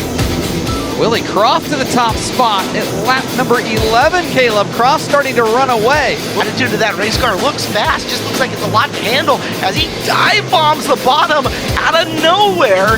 Here comes Justin Sanders in turn 4 for the lead. In dilemma is Willie Croft. They come into slower traffic, and Sanders picks up the lead on lap number 12. Some momentum coming after the reigning Dirt Cup champion down the back straightaway. The way Corey Day bounces off the walls, like watching Anthony Macri, and Day threads the needle. What a move by Corey Day to take the lead at lap number 22. Justin Sanders back to the point, and Zeb Wise now pressuring Corey Day for 2nd. Zeb Wise into the 2nd spot as Day tags the wall. And it's even Steven at it, and Zeb Wise leads lap 25. Checkered flag in the air. First win of 2024 for the Boss's cars. Prelim night 2 underway once again, and another good start for Carrick, leading him into turn number 1. So right there, wheel to wheel and wing to wing as they go into turn number 3, battling for the lead. Carrick rolls off the high side there. Look at Chase Johnson come off the berm at the bottom of turn number 4 in the... Yellow is out, it's turn number 1, and I think that's changed to a red on us. Well, as there goes Gordon up to the very high level of the racetrack. He's going to drive up and around Johnson, but Dominic Gordon sniffs blood in the water. Threw the slider at Carrick, but couldn't get it to stick. Took the lead for the blink of an eye. Carrick's got it back, but it's Gordon winding it up around the top, coming after Carrick for the lead. Gordon down to the inside. Carrick goes to the high side. They're side by side. There, Dominic Gordon to the top spot. He'll close the door. Where's he going to 3? They'll trade lines going into the corner, but from the top, Dominic Gordon takes the lead. Gordon off the corner, wins Dirt Cup prelim night number 3 flag. We go racing at Dirt Cup. Tim Wise will lead the field into turn number 1. Just Corey Day into the second spot, and now his pursuit of the Routine Racing 26 begins with 37 laps remaining. He'll slide up to the cushion in turn number 2, bounce off the Day to the inside. Corey Day to the top slot at lap number 11. What? No father-son has ever won Dirt Cup, and this time by Corey Day is 1 lap away from becoming the first son to ever join his father as a Dirt Cup winner. A perfect 0.3 of a mile is all he needs into the back straightaway for the final time. Off the cushion in corner number 4, 2024 Dirt Cup champion, Corey Day. Someone's going to be a hero tonight at Silver Dollar Speedway, and we're green. Tyler Thompson up to the lead. Up a little bit, he's going to open it though. Justin Sanders. Thompson back to the bottom. Can he sneak around the bottom? He gave it a shot, unable to do so. New leader on lap 10. Justin Sanders up front. Sanders with the advantage, but here comes the shark. Sean Becker trying to make something happen against Sanders. He'll go back to the bottom. Can he slide him? He will! The shark takes the lead on lap 15. Oh, Sean off the edge of the racetrack. He'll get passed by 2, 3, 4, 5 guys. Will sneak in front of Cole Macedo, I believe. Yeah, Macedo now second. Tyler Thompson back to third. Turn 3. Off of turn 4. 12th David Tartar Memorial winner, Justin Sanders. Got real. Down the front straightaway, we got issues already. Upside down, red, red, red. As does Justin Sanders. Sean Becker picks his pocket. Becker is right there on Bloomfield with 5 to go. 2 to go. Bloomfield begging for a way around the 12J of John Clark. Becker's underneath him. Off of turn number 4 down the backstretch. There's contact between the 2 leaders. Bloomfield spins to a stop. Has won at Petaluma Speedway. Sean Becker wins. Howard, this is for you. We are green. Cole Macedo slides up in front of Sanders. This time Sanders tries to answer back on the motto. Bob one haymaker incoming from Sanders right off the get-go. Sanders takes the lead. Draws in the 24 at Chase Dodson, 3rd, 4th, and 5th under a blanket. Cole Macedo back to the lead. Sanders is there. Sanders takes it back. A haymaker battle.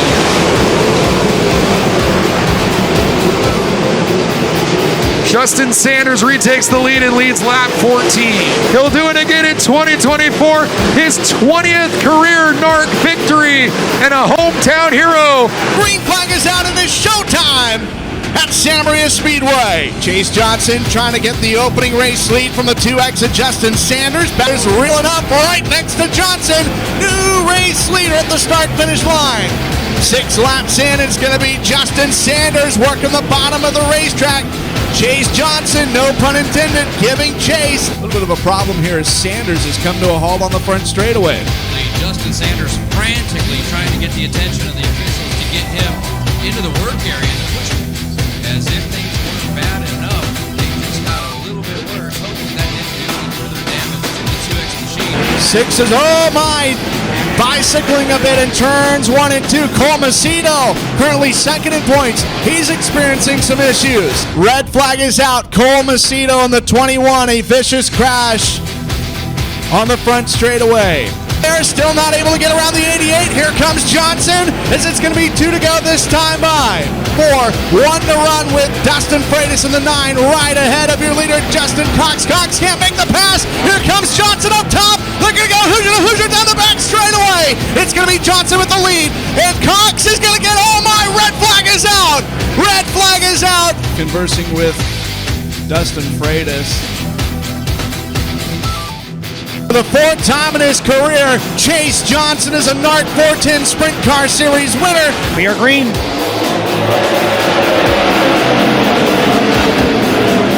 Cole Macedo blasts out to the lead. Tim Kading catfishing down low. He'll take over second. Here comes Justin Sanders trying to get up into 3rd. Into turn one, Tim Kading, and a big dive bomb to the inside, and here comes Selzy. 3-car battle for the runner-up spot. Justin Sanders right back by TK. New leader, it is Justin Sanders. Justin Sanders has been one of the harder drivers in California in recent weeks, and he heads in the final set of corners. Checker flag is going to wave.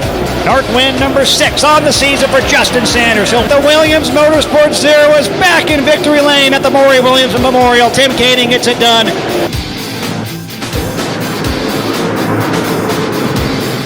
We rumble down the front straight through turns 1 and 2. Cole Macedo's going to get the spot, but DJ Neto's going to blow by him down the back straightaway.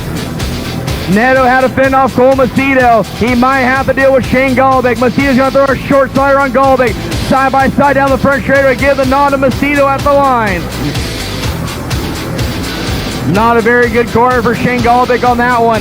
Sanders is going to throw a slider, move Justin Sanders back up to the 3rd spot. Neto's going to bang the wall in turns 1 and 2 as Sanders and Golobic make contact. Then they collect Dominic Selzy, and Selzy fires back off. And right now, with 20 laps complete, that hands the championship point lead back to Cole Macedo.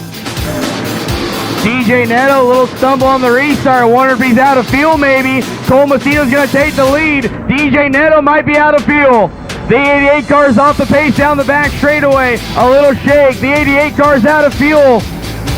White flag, 1 to go. Cole Macedo is going to take the points lead. He's going to take tonight's main event win. Cole Macedo gets it done in Tulare. Up Justin Sanders. We are free.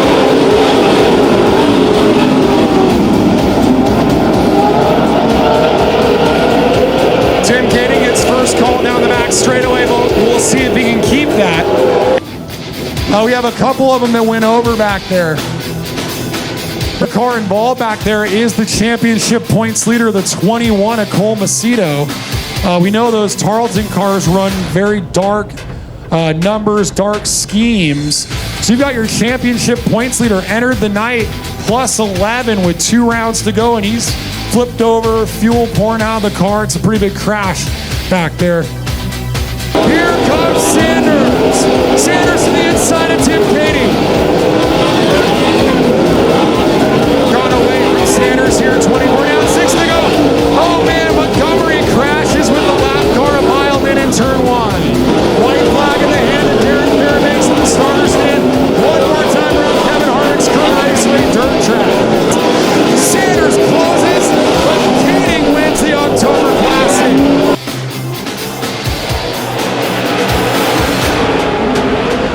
Field charging through 1 and 2. Selzy jumps out to the early lead. Tim Kading and Justin Sanders both have a run in turn 3 though. And Macedo, good drive down low. He's now approaching the 0 of Tim Kading. 3 distinct grooves there. Sanders upstairs, TK in the middle, and Cole Macedo down low. Your top 2 in the NARC point standings going at it. Down the front straightaway, Cole Macedo makes the pass. Once again, going into the main event, Macedo 7 points behind Sanders. He'll now try to go 2 for 1 on that lap. He'll get by Tim Kading. Justin Sanders now all over Cole Macedo down the front straightaway. Into 3 and 4, Dominic going to slide across the grooves. Macedo stays down low. He'll lead that lap. 24 laps down, Cole Macedo is back up front. Macedo goes low. Selzy again going to sail it upstairs. Checkered flag is going to wave. Give the win to Cole Macedo. And we're green. Oh, Cole Macedo bang wheels with TK, but they both continue on. Sanders quickly 8th to 5th right now. Cole Macedo right there drag racing with TK for the lead, but TK is going to have the momentum around the outside. This time by TK will complete lap 15. We're halfway home. Behind him, Sanders with a crossover move to the inside of Golobic. He'll slide up in front of Shane Golobic. Move Justin Sanders to 3rd. 10 to go for the NARC Championship. Cole goes to the bottom. Sanders goes up high to try to build momentum. He'll get a run into 3 and 4. The championship on the line. Sanders with the advantage. He'll move to 2nd. And it might not stick though. We've got a car on its side. Red, red, red. Not sure if that lap counted. Oh yeah, it's definitely going flat. It looks soft, doesn't it? He cannot let Macedo beat him to the victory. If he does, the championship goes to Macedo. 5 laps remain. Sanders back to the bottom. Slides up. Can't clear Macedo. 3 to go. All eyes on the top spot. Oh, TK struggling through 3 and 4. Cole Macedo's there. Macedo's got to take advantage of it. He'll drift high. Here comes Sanders. 3-car battle for the lead and the championship. Macedo takes the lead. Now Sanders to the inside. The championship on the line. 29 laps, 1 to go. Macedo with the slider, can't get there. Down the back straightaway, into 3 and 4. He'll walk it off. Sanders. White flag in the air.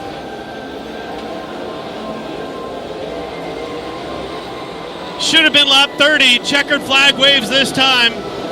He'll win it here. The championship is his.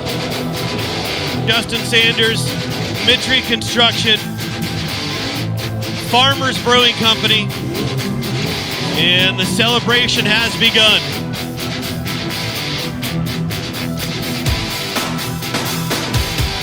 How about that, race fans? Did you get your money's worth tonight?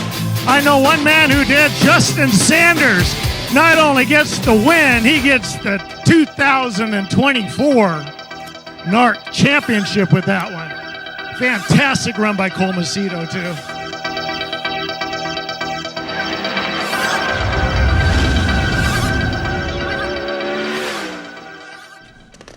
Was that one hell of a season or what?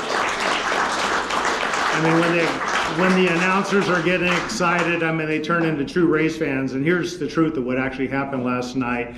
Jacob, our scorer, was so involved in what was going on watching the racing on there that he forgot to tell Ed what the white flag lap was. We actually went 31 laps last night. So, but Justin passed him on lap 29. So I don't have any lawyers in the room, so it's all good. So I was worried about that one. So once again, Mike, fantastic job on that. All you guys out here, I know every one of the drivers are going, man, I could have did that better. I could have did this. I should have did that.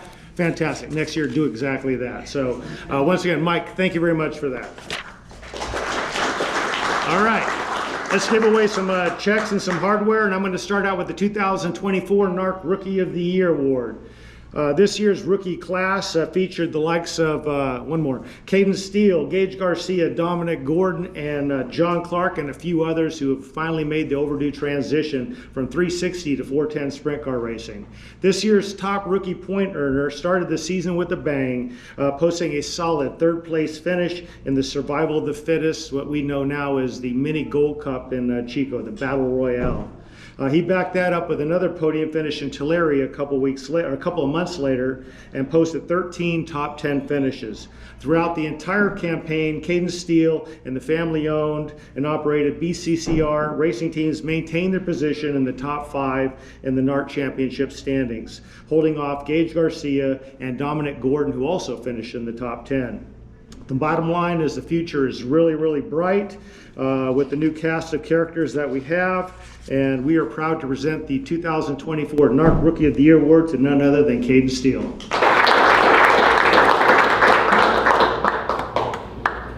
have speed training, right?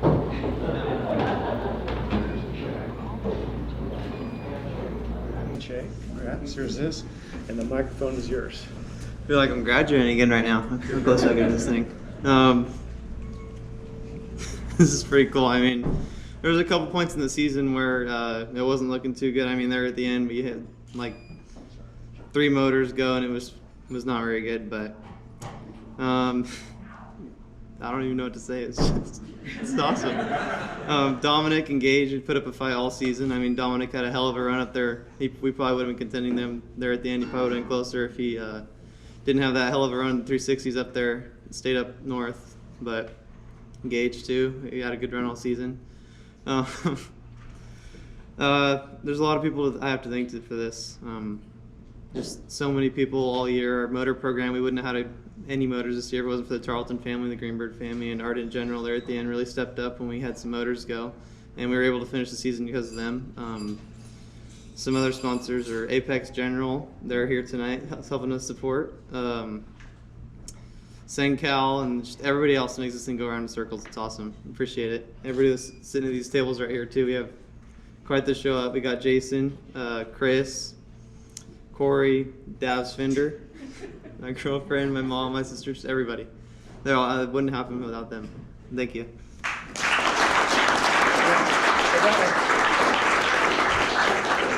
So by the way, if you guys, Joe Shebak's going to be at the back of the room with the backdrop, so swing back there and he will be taking a ton of photos here. So congratulations to our NARC Rookie of the Year. All right, next up, Billy Aton and the Aton Racing Team are sitting in this room for the 4th consecutive year as a driver and team who finished in the top 10 in the point standings. Here is the number 26 car in action. Triple X also sponsored Wild Bill. Third and fourth around the outside.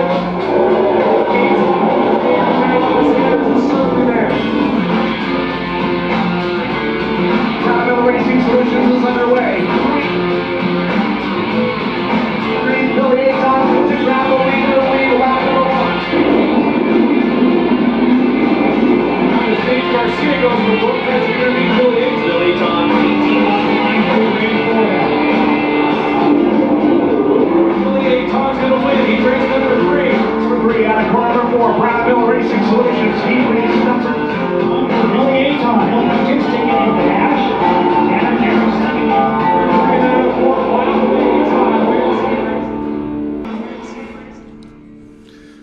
So Wild Bill Aton is our 2021 NARC Rookie of the Year, obviously a regular fixture on the NARC Tour. He competed in 19 of our 23 events on the schedule, only missing the Super Dirt Cup because as an owner driver he actually has a job and actually has to work, and compliments on that. And the other event he missed, by the way, he's Billy Aton the Third, like the King Billy Aton the Third. By the way, so at Kern County, Kern Raceway, we had William II had a heart issue there, which he is doing fine. Acknowledge that, yeah. So I missed that event, and obviously that's the right thing to do.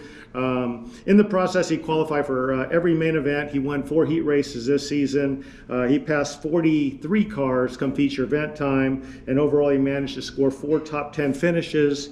And those were coming at Petaluma, Santa Maria, the Maury Williams Memorial in Hanford, and last night at Stockton. I get to have some fun with Billy. In May, at the Stockton Dirt Track, he easily led the first 13 laps of the feature and appeared to be on his way to a second NARC feature win.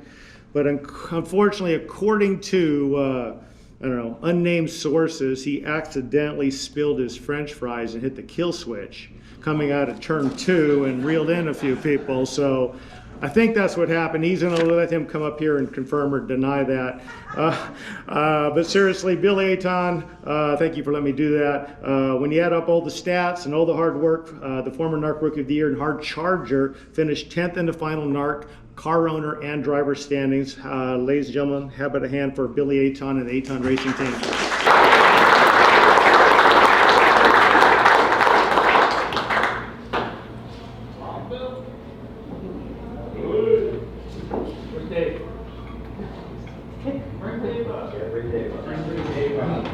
Congrats. There's a check. She'll give you a hardware when you're done talking. God, that's kind of rough to watch there, you know?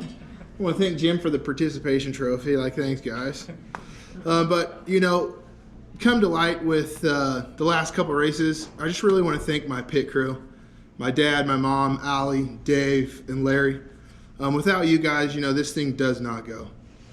Everyone has a job and does it to their best abilities and makes this Aton Racing 2.6 go in circles. I'd like to thank my sponsors, Transport Products Unlimited, Red Line Oil, TPU, All Flow Mufflers, and that's about it. Thanks, guys.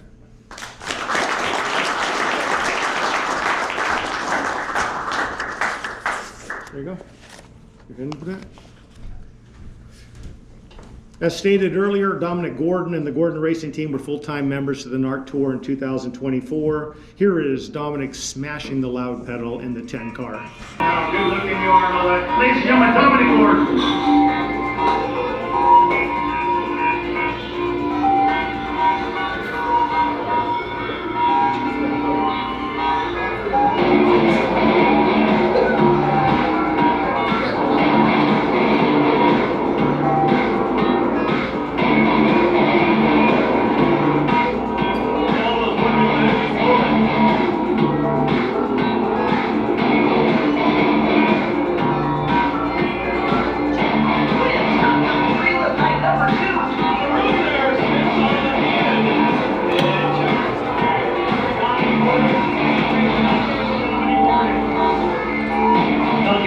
there on Flow Racing with Dominic Gordon.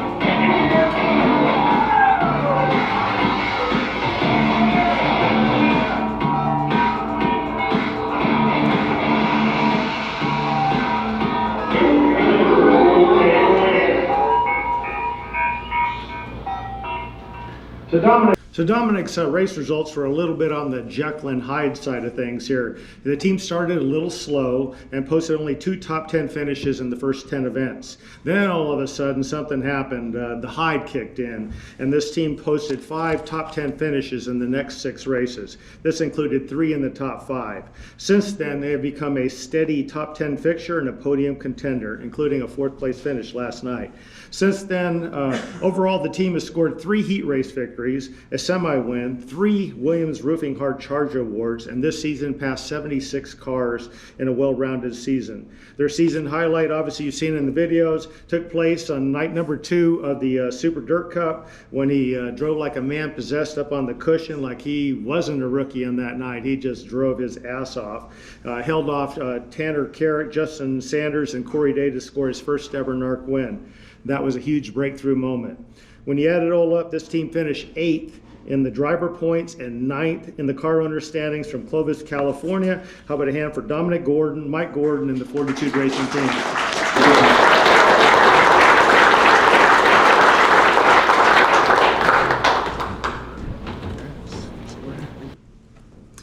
Well, you know, first I'd just like to say thank you to my sponsors, Teresa and Gary Silva. Unfortunately, they couldn't be here tonight. You know, I hope Gary gets well.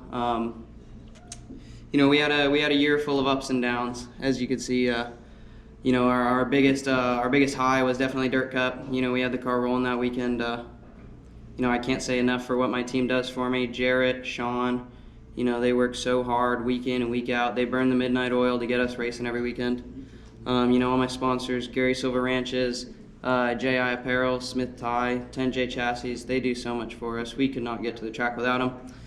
And you know, obviously my dad does so much for me. He keeps me racing every weekend. You know, without him, I absolutely would not be able to live the dream like I do. Thank you guys.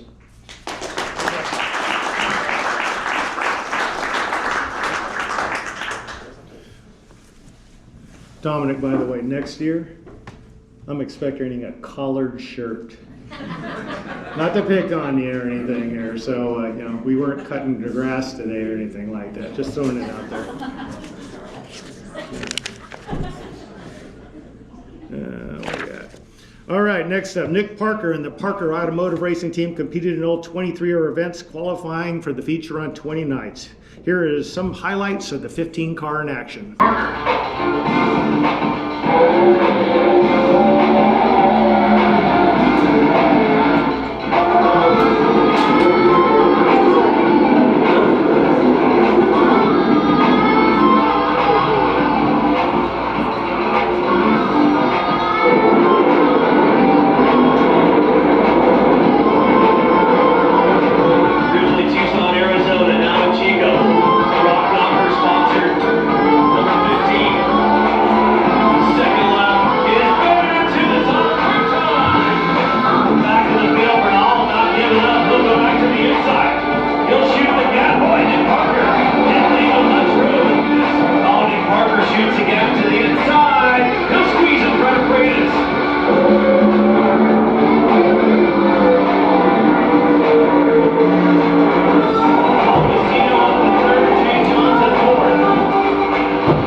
The new and improved Nick Parker, who was our 2023 NARC Rookie of the Year, kicked off the season with a pair of top 10 finishes to establish his position in the top 10 in points. The former Tucson native turned Chico resident claimed to heat race in Chico. He was always on the hunt in the feature.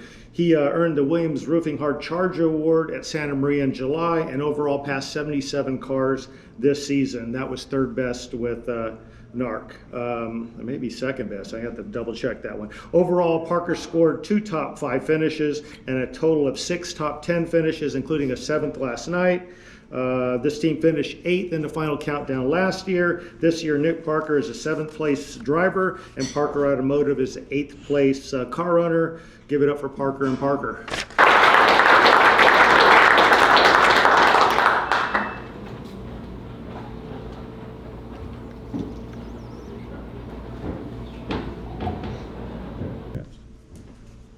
All right, well, here I am again. It feels like I was here yesterday, really.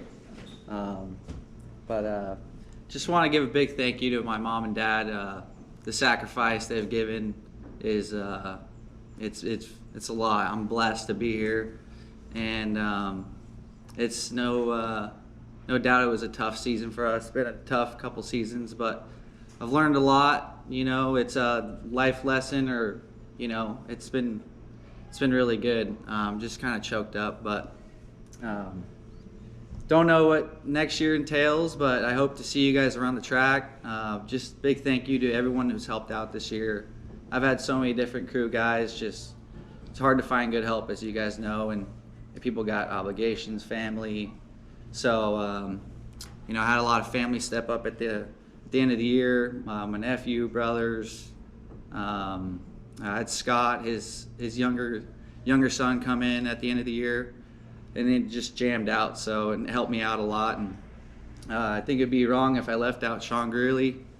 Yeah, a big part of my race team, our race team, for the last 2.5 years, and he did a lot for me as well as, you know, personal and racing. So that was great.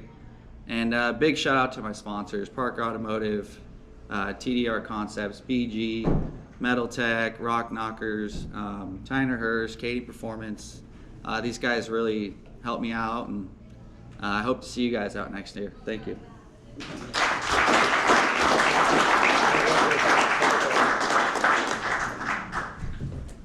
By the way, the only glitch we have in our, really for doing the awards banquet the night after is we have a couple of glitches as far as the plaques. We had to make several because we didn't know who was going to finish in what position. So if your plaque doesn't fit your trophy, just let us know. We'll get that fixed for you. So let's see here. All right, next up is the team of Gage Garcia and the Keller Motorsports team. Here is the 2K car in action.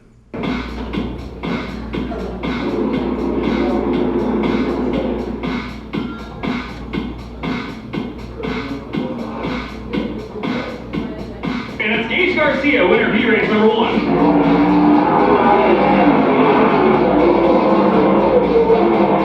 Gage Garcia in the Keller Motorsports 2K.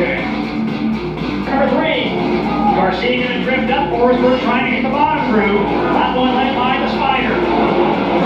Garcia down low will take over the lead down the back straightaway.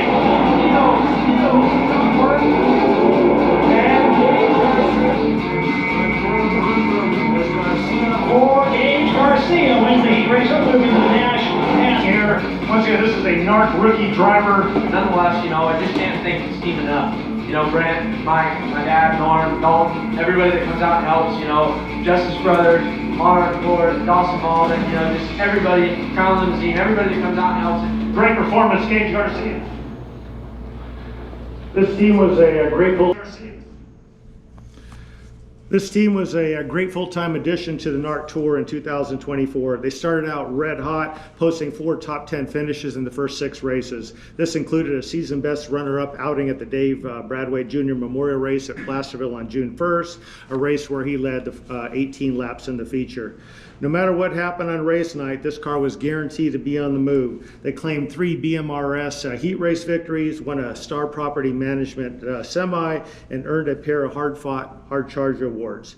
Overall, the Garcia Keller team scored 9 top 10 finishes, with their other podium finish coming at Santa Maria. Speaking of hard chargers, Steve Williams of Williams Roofing offered up a $1,000 bonus to the driver who passed the most cars in the feature event action this season, and Gage decided to make it really close by not passing any cars last year. So for your last night, for your entertainment pleasure, here were the top 5. So 66, Cole 70, Dominic 76, Nick Parker 77, and none other than, sitting at the top is none other than Gage Garcia with 78 cars. Man, you made it close, buddy, real close. So that's worth an extra $1,000 from Williams Roofing. Finishing 6th in the driver points and 7th in the car understandings, the team of Gage Garcia and Brent Keller from Keller Motorsports.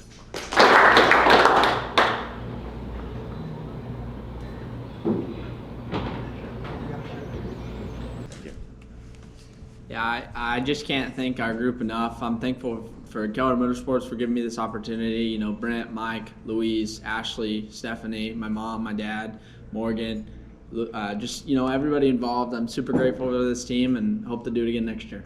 Thank you.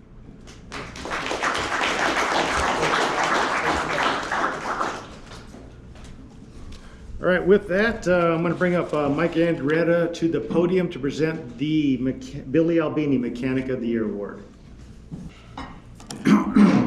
So I understand I have to stall a little bit. The guy we're going to give this trophy to, Cajun and I, went to the restroom. So let me explain this. What this trophy right here is about is Billy Albini, which Cajun and I love that guy. He was awesome. On the back of the trophy, it's printed what the criteria is to win a trophy like this. It's not necessarily about winning races, winning the championship. What it really curtails is that you work on your own race car. Nobody else other than Willie Croft a couple years ago was a driver that worked on his own car, kept it going, helped other people, and all that stuff became very important. This particular year, we have the name marked off on there. I'll pull it off. But what we do is we give whoever wins this championship, Cajun and I give them $1,000 cash and a beautiful Mechanic of the Year ring to wear for the rest of your life. That trophy, you get to take it home, and we'll pick it up from you next year. We're going to pass it on to one of you other people out here. So at this time, let me pull this. What side is it on? Oh, right here. So it's been about 3 months ago, Cajun and I decided who we're going to give this trophy to. Has nothing to do with what you do this particular year. It's what you've done all your life. And Mr. Sanders, when I used to work at Watsonville, where he started racing, he worked on his own car, helped other people. All that's really important. So right now I'd like Jason to come on up here and accept this ring and this trophy.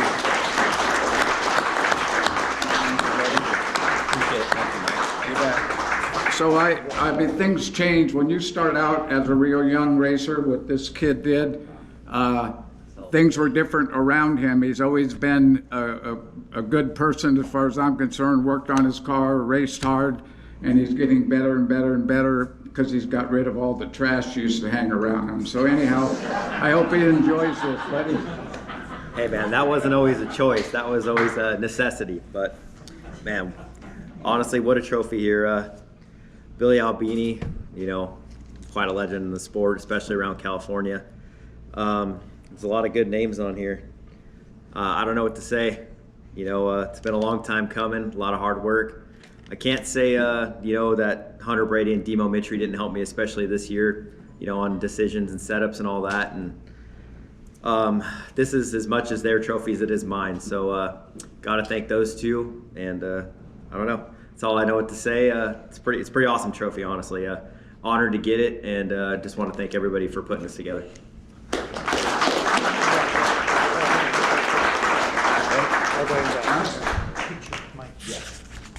Thanks, Mike.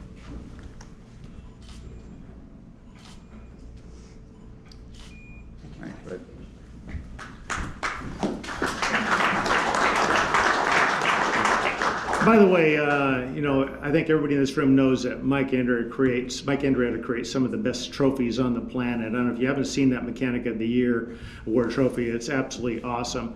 Mike and I went to the Indy 500, and we also went to the Little 500 to watch that race, and I think it was like the 72nd or 75th anniversary trophy, and Mike and I were standing there, and I go, you know what, we need one of those for NARC. We need one of those. And Mike said, challenge accepted. Now, I don't know if you guys have been in the bar area. Well, I know you guys have been in the bar area.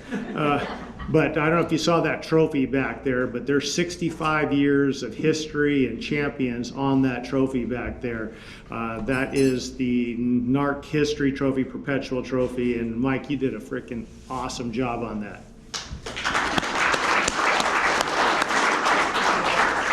And Tommy Hunt, thank you for accidentally loaning the Louis that goes on there, which you thought you were loaning, but it is now a permanent fixture on there, so you're kind of stuck. That's ours now. So, all right, our next team in the top 5 video countdown is a familiar Dave and Debbie Vertulo sprint car team and driver Dylan Bloomfield. Here is the yellow number 83 V car in action. Introduce to you, he's the fastest man that will land at Speedway tonight's quick qualifier. Give it up for Dylan Bloomfield. Getting faster. General Contractors and Cow Demolition Services, Thompson & Son, Hutchison Equipment, Maxim Chassis. Hitting third in the championship standings. He was 4th last night. Dylan Bloomfield out of Oakley, California. Dave and Debbie Vertulo, the car owners, the team out of Elk Grove, California. The Star Property Management, Air One Racing, Gary Silver Ranches, Bowman & Sons Trucking, Chain and Construction, Kinsler Maxim.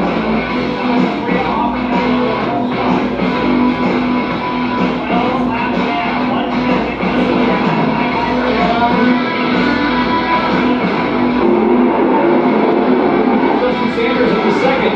Dylan Bloomfield interviews Sanders down the back stretch. Here comes one Henry back. 1-2. That was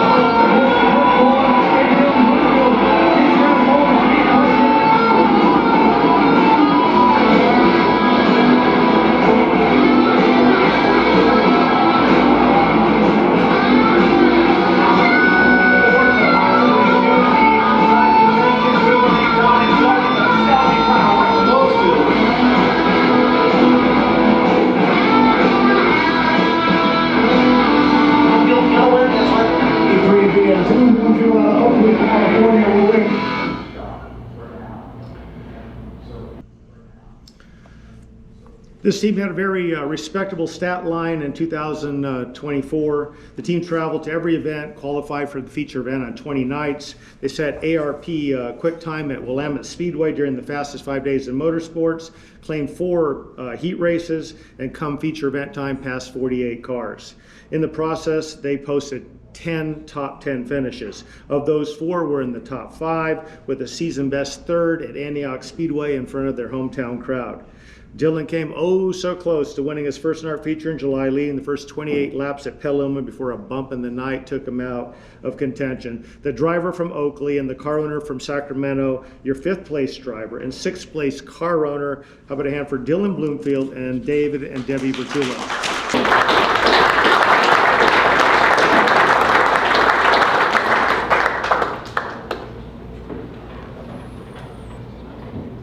Check as soon as I can find it.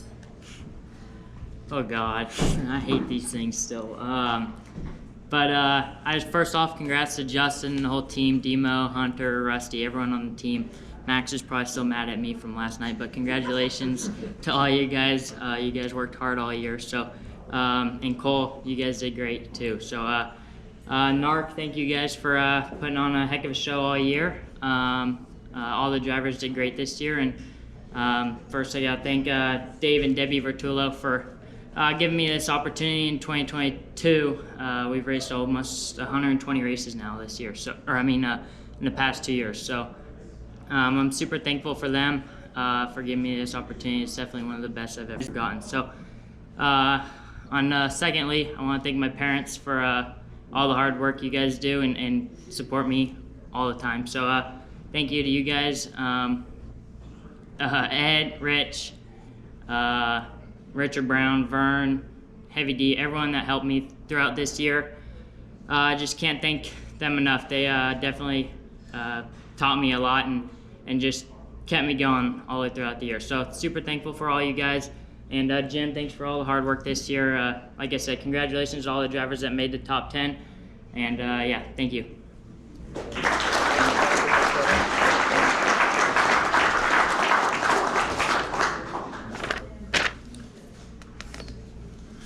All right. Next up is a team that started the season with a different color and number scheme. And yes, we're talking about the iconic black number 69 BK racing car that evolved into a red retro number 29 car. So here is Bud Kading and BK Racing in action.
As has become a tradition over the past 4 or 5 decades with the BK Racing team, they competed in all 23 events on our schedule.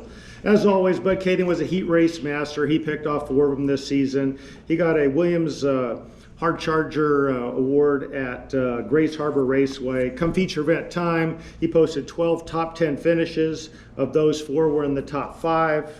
Now, Bud might, be on a little bit of a victory drought right now, but, it ain't for a lack of trying. After all, he has 21 NARC career wins to his credit on his resume, and, winning is just tough with you guys. Here's one of the more remarkable stats of the night. For the 11th consecutive year, Bud Kading has finished in the top 5 in the NARC standings, this season in 4th. Just 1 point out of 3rd, which actually swapped last night. According to the official NARC calculator, BK Racing is the 5th place car owner, and Bud is the 4th place driver in the championship hunt. How about a hand for Bud Kading and BK Racing team?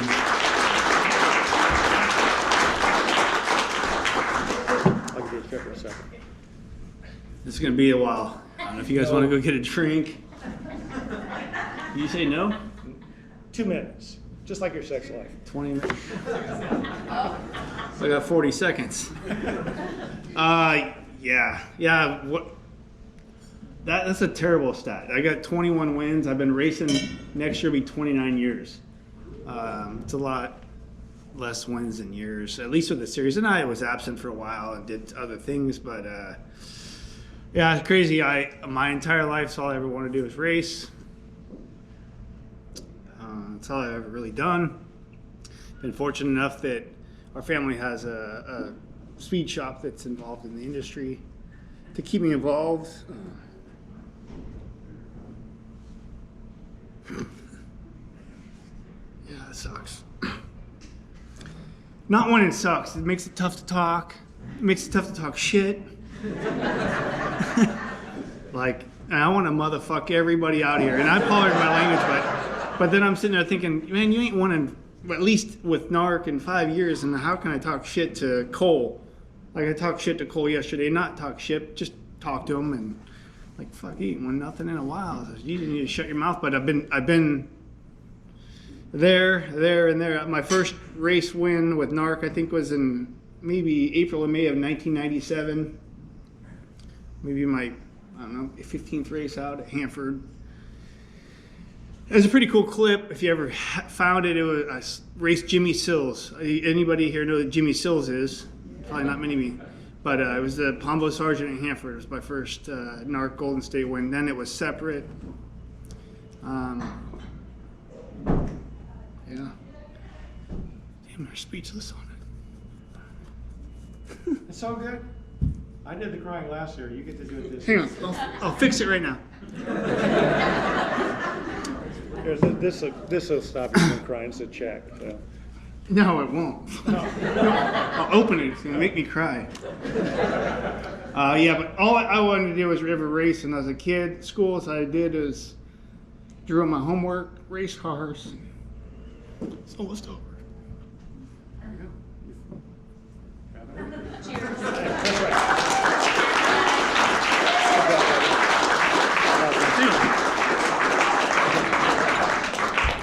I mean, it's not over. It's just closer to the end. I've been thinking about this for like a week of how to say it, or why I can't say it, or whatever. But like, it's all I ever wanted to do is do this and be my dad, and Yeah. That's all you can do. I'm not.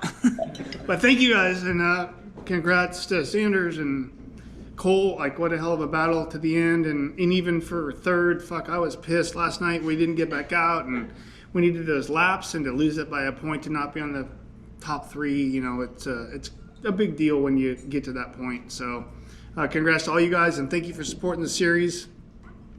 And thank you who is in the room that sponsors my grandfather's event and helps out with that.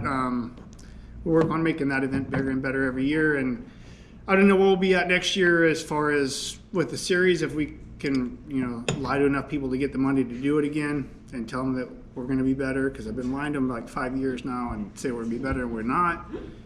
But if we're not, I'm just going to, you know, whatever I can do to get my team back out on the road and do it, but to make that event great and better, you know, not just for the participants, but for the fans. I think that's really what it's about. It's becoming a great event. I don't know how many of you guys stay for the after party and the concert and then the after concert and then the after party and then the after party. We have a great weekend and a great time. At least my family does, and all our friends do. And you know, this year, you know, we're going to try to extend it, make it bigger, better, deeper, more fun.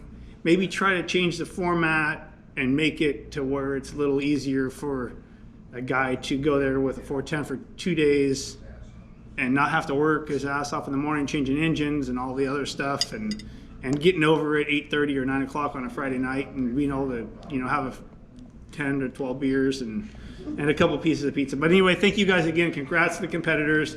Thank you for supporting NARC. I mean, I've been a supporter of this and been part of this my entire life. Obviously with my dad.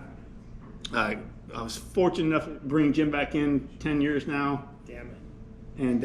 And without Jim, I think we'd really be in trouble. And thank you to the officials, with the exception of Pat. Pat, you're still a fucking dickhead. With all due respect, I do love you. You're my favorite, honestly. I just like to give you a hard time. And yep, and congrats again to everybody, and thanks for supporting the series.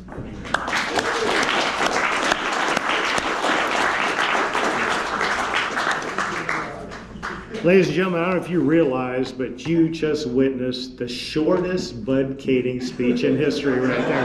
No, I'm not done. No, I got one more thing to say. Just one more thing. I just do have one more thing to say. Skippy, and pardon my language, I'm sorry, but Skip's a pussy. I know you guys know Skippy. He's a pussy. He's got a bad attitude. Didn't come today. Red, thank you for your help. Red, we pulled Red out of the grandstands. He was helping Adam, my cousin, like literally out of the grandstands, and we're turning him into a mechanic. And he gets better every year. Thank you. You're doing a hell of a job, and like I said, getting better and knowing more, and your knowledge is way better. Bubbles, I can't say enough about Bubbles. He was my crew chief when I first started racing sprint cars. He went on hiatus for a while. He dished a bunch of underage kids in Vegas at a race in 1998. We lost him for about 15 years. He had a daughter, he got married, she graduated college, and now he's back helping us. We got a couple, my other friends, Dave and Kelly, they come and help and support. My biggest fans and critics are sitting next to Bubbles, my daughter and my dad. My dad's the biggest dick at the track, but it's always appreciated because it's always pushing forward. It's always constructive criticism, and my daughter always makes me smile, whether it's good or bad. Thank you. Thank you. No, I don't have many of these left. I'm going to talk another couple minutes. No, you already talked a couple They're minutes. not going to charge you any more money. Have you seen our bar bill? I don't care. Who gives a shit? Anyway, that's all I wanted to say. Thank you to my guys, my dad and my daughter, my sponsors, and there you go. I got a couple other things to say, actually. And thank you, Jim. Thank you. All right, got it.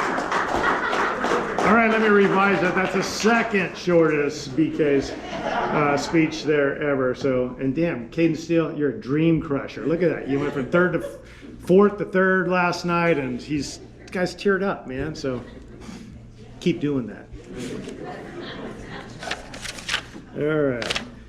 Next up is the Rookie of the Year, Kaden Steel, plus Blaine Steel and the BCCR racing team. Here is the 121 car in action.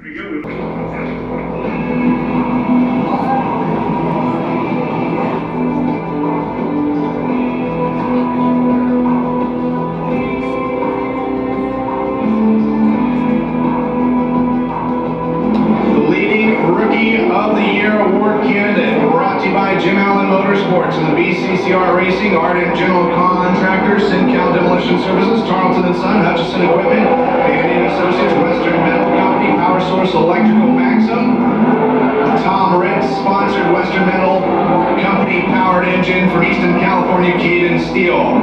Kaden Steel in car number 121, currently 7th in the championship standings. It's going to go quick time on lap number 1.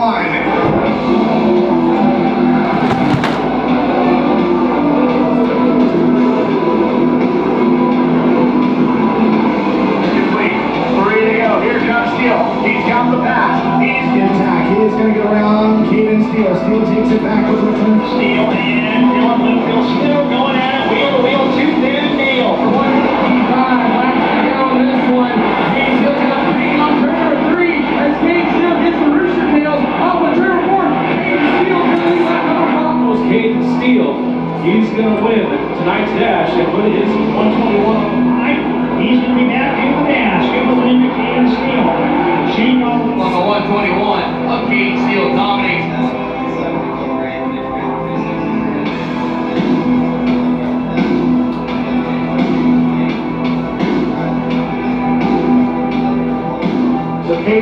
So Kading Company made their presence felt from the first green flag of the season, starting strong, posting 3 top 10 finishes in the first 4 events. This included a season best third at the aforementioned Mini Gold Cup at Chico and again at the Thunderbolt. During the season, Kaden picked up quick time at Kevin Harvick's Kern Raceway. He also posted 2 heat race victories and 1 Beacon Well Strategy dash win. And last night got his very first Williams Roofing Hard Charger Award with a +10 last night. That's awesome. Come feature event time, the black 121 car passed 61 cars, and in the process posted 13 top 10 finishes, of which 4 were in the top 5. This team also finished 7th in the final fastest 5 days of motorsports standings with 4 top 10 finishes.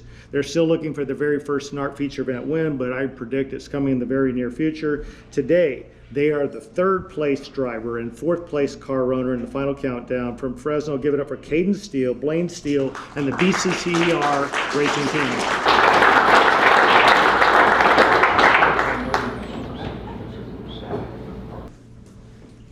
No third place driver?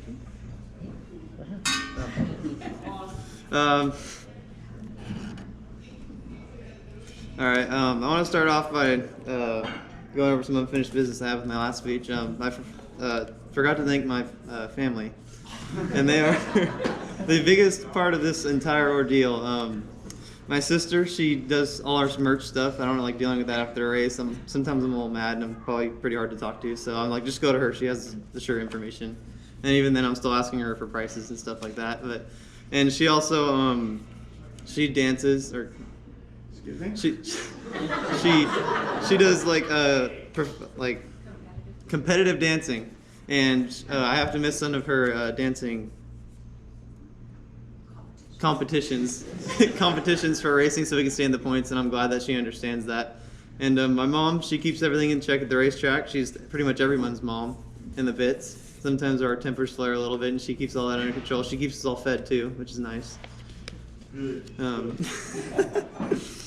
And my dad, pretty much most important of all. I mean, he's the reason I'm here, and I don't think it's. I'm like blood right now. He's the reason this all goes in circles, and he's an amazing father and a great crew chief too. Yeah, and speaking of Bud, sorry to poo-poo on your parade last night, but I'm glad we got third. It came down to the wire there at the end. Yeah, I think we got him by a point there. I'm not sure what happened there, but he ended up going to the back, and we moved forward. And I'm pretty surprised we got him there at the end. And I've been on the podium quite a few times this season with Bud, and I'm pretty sure every time I mentioned him being old or growing up watching him, and he was one of the people I went for when I was little, and it's pretty cool to be racing against him. My parents were like, "You should probably stop saying that. You're making him feel like he's old." I'm like, "Well, sorry," but yeah, he kind of. I remember when I thought this was old too, and now that I'm this old, I'm like, it's not that old. Yeah, so he's really not that old, but yeah, it's pretty cool to end up getting third. Sorry to take it from Bud, but we raced hard. We raced hard all season. It's fun racing against him, and good job to Cole and Sanders. They were gone. They were like 100 points ahead. So yeah, we stayed consistent all season. I mean, we didn't really light the world afire at any point. We just kind of stayed consistent and didn't crash very much, and I think that's how we ended up where we are. So thanks.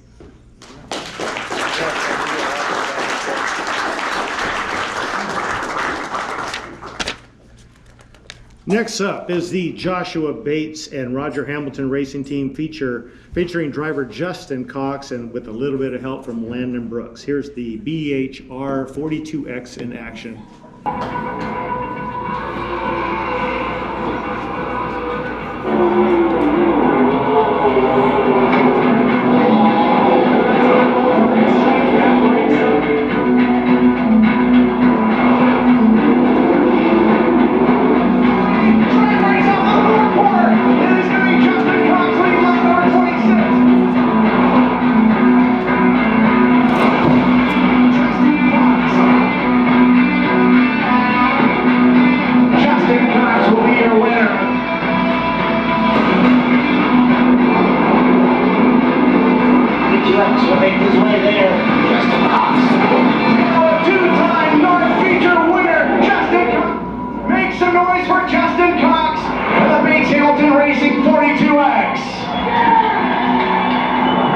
Justin Cox. The Bates Hamilton Racing Team competed in 23 events, and top 10 finishes were pretty much the norm. They posted a well-rounded season with a pair of ARP Fast Time Awards, one at the Thunderbolt and the other at Southern Oregon Speedway. They also picked off 4 heat race wins and a couple of Beacon Well Strategy trophy dashes.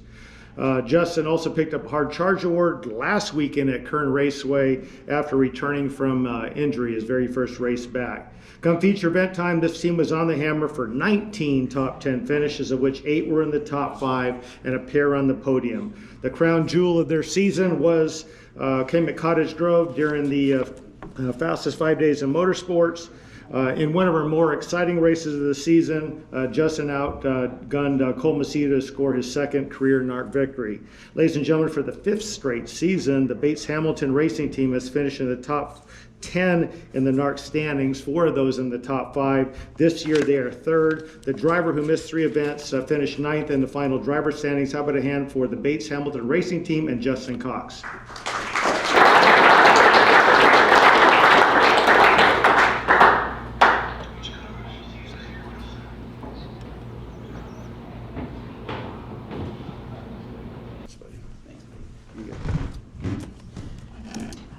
Yeah, you know, it was a cool season. I want to congratulate Justin, ODM Worldwide over there on their championship.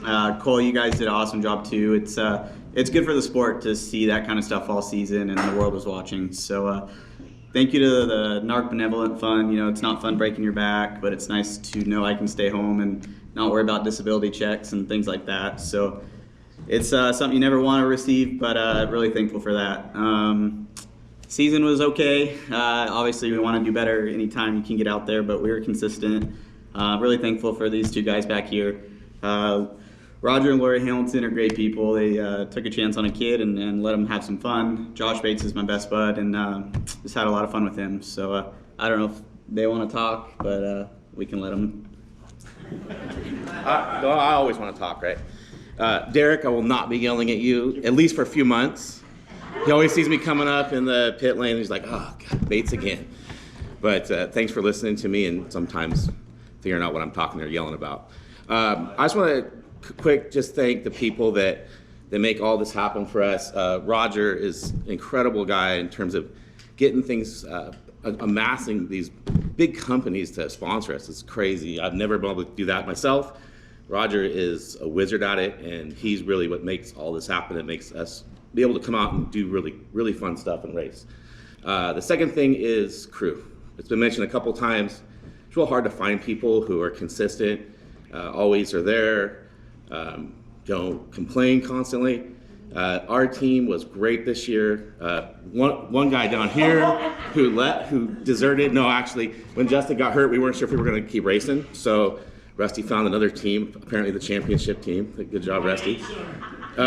Scotty Taylor, who's been with us for quite a long time, 4 or 5 years, and been kind of our backbone. He's moving away. He's going to Tennessee, so we wish him well. He couldn't be here today because he's actually on the road.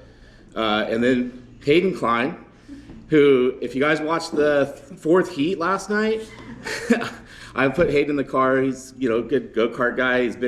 He's 3rd generation Klein. His dad drove for me for many years, won a couple championships. We thought we'd put Hayden in the car, last race of the season. I said, just go out, run some laps, have a good time. Yeah, we were upside down on the fence end of the first lap. So, but I really appreciate Hayden. He is a guy that's always there every Tuesday and Thursday, every Saturday, always there to watch, doesn't complain. These guys are really what makes things happen. All the crew guys, and especially all the people behind the scenes. My mom's here today, Sherry. She's the silent partner. She helps me just kind of maintain composure when I just frustrated and want to give up because racing stuff is difficult and it's grueling. But I thank a lot, Mom, and that's all I got. Roger, you want to say anything? Sure. So first off, congratulations, Justin, DMO, Hunter, Turncoat, Rusty. You guys put on a hell of a battle with Cole. I mean, going down to the last laps of the season, I mean, that's the way to win a championship. Come down to the last laps, and you guys were the class of the series all season. We got work to do to run with you guys, but I want to thank Josh for all of his efforts building and preparing these cars, and Justin for fighting through all the adversity this year. Broken ribs the first race, and then broken back, and coming back and finishing the year off. Thanks to Hayden. He, in spite of his inauspicious debut last night, he's a backbone of our team, works hard. He'll do anything, everything for the guys, and he just works relentless, and he's very meticulous, great mechanic. Thanks to Jim Allen, Brent for the series and all the work you guys do, and the officials, and thank you.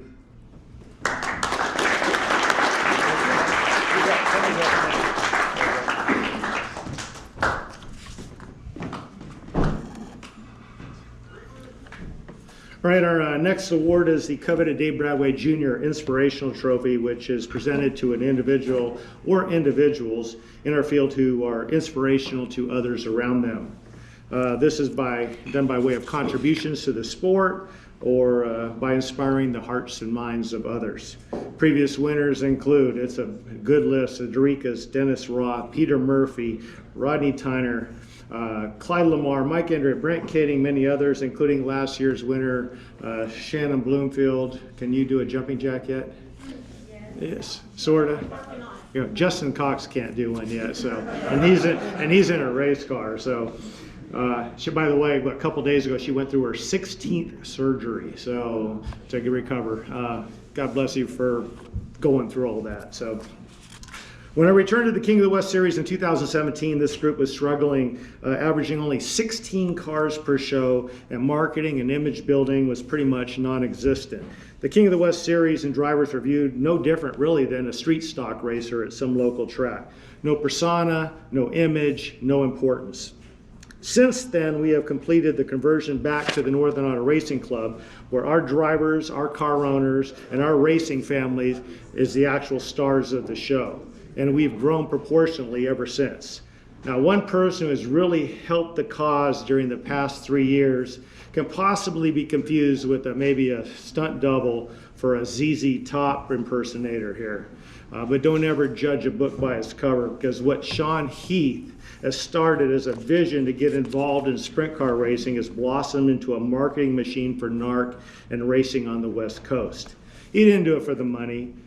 He did it for the love of the sport and to become part of our racing family.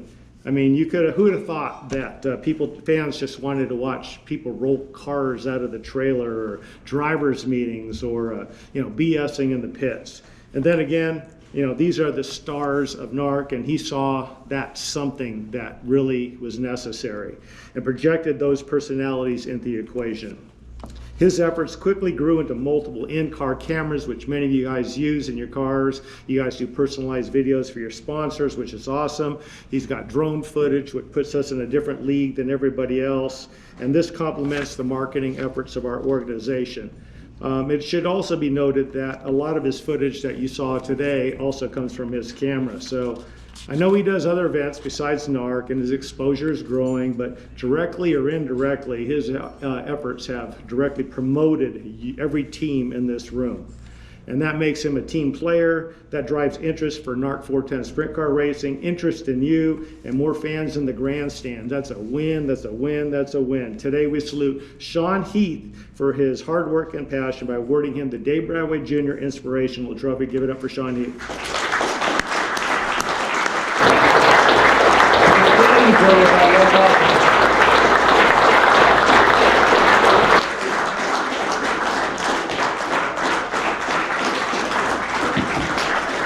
They're standing for you, buddy. That's awesome.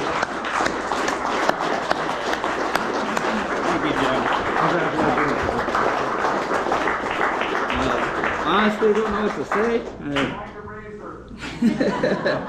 I started all this because me and my dad loved going to sprint car racing, and after I lost them, I thought I'd never find that love again. But I'd like to thank every one of you for showing me that love out here every weekend at the races. And my wife, I couldn't do any of this without her. Absolutely, her running around, setting off GoPros for me, flying the drone. It's really unbelievable. And then all the car owners, team members, crew members, drivers, car owners that let me put GoPros on their car even though they flip halfway down the track. It's really special to me, and I don't know what to say. Thank you all so much.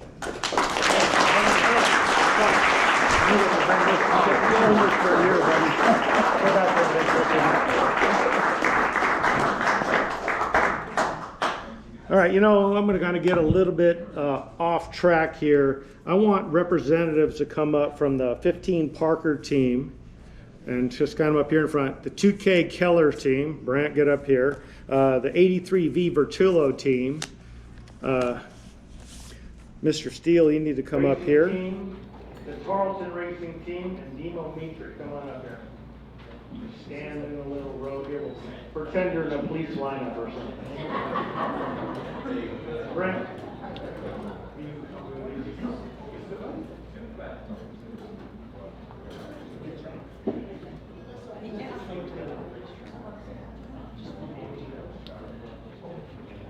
All right, somewhere, I don't know, I thought I invited 8 people up here, but we've got an army, which is good. So what we have here is 8 racing teams who made all 23 shows this year.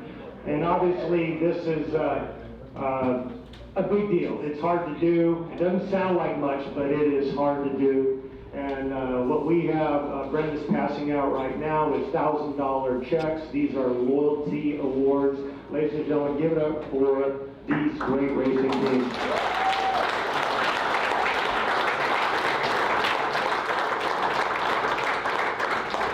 Thank you very much, gentlemen. There you go.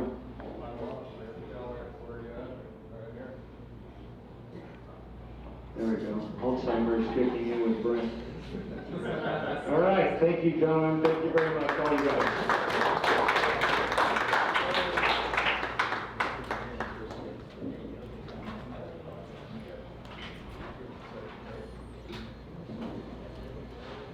Also, before I get started with the last thing, I mean, obviously we had a championship that literally went down to the last couple laps here. So, Macedo, I know, whatever, I ran into the hallway of the hotel and you know that look you have when somebody runs over your dog. He had that on his face. And I feel for him. I mean, I don't want to have one, but if you would have won the championship, here was a script. So if you want to take it and use it for motivation, this is it. You can have that. So unfortunately today I can't use that. So once again, our NARC championship was a battle for the ages. Macedo and Justin Sanders, hold on for a second there, let me catch up. Battled wheel to wheel throughout the season, a title chase that wasn't decided until the final race of the season. There were two teams that were extremely easy to promote, as I created the Clash of the Titans, kind of like a boxing kind of a thing, to promote to the sprint car world. And guess what? Sprint car world was watching here, so we had record numbers on flow racing last night.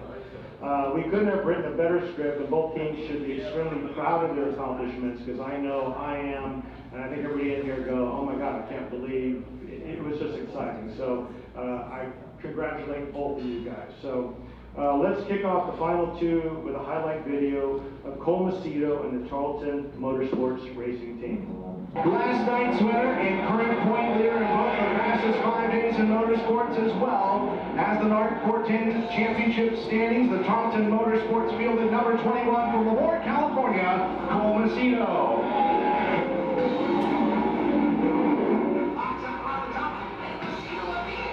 Thompson for the sweeping move. It's going to be so straight to 2024.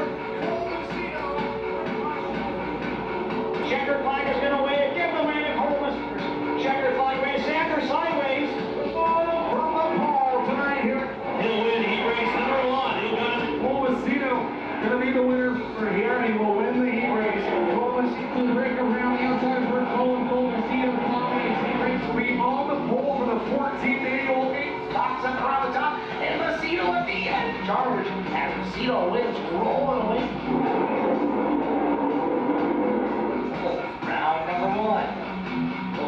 Macedo gets it done entirely. Second. And victory donuts. Thank you. Lemoore, California. Make some noise, Cottage Grove Speedway for Macedo.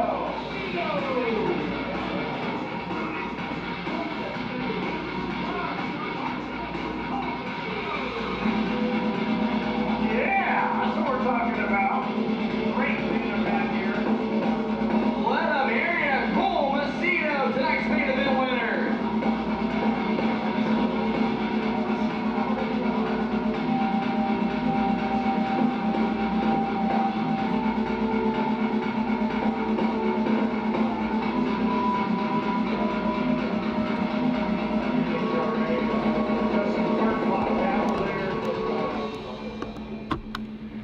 Macedo and the motorsports, our Tarleton Motorsports team announced their intention to chase the championship just a couple of weeks before the season started. I think that happened in a text with Mr. Warner over there. They jumped out of the gates with a 10,000 to win victory at the Mini Gold Cup, and again a few weeks later at the Asparagus Cup. They were 2 for 2 out of the gates.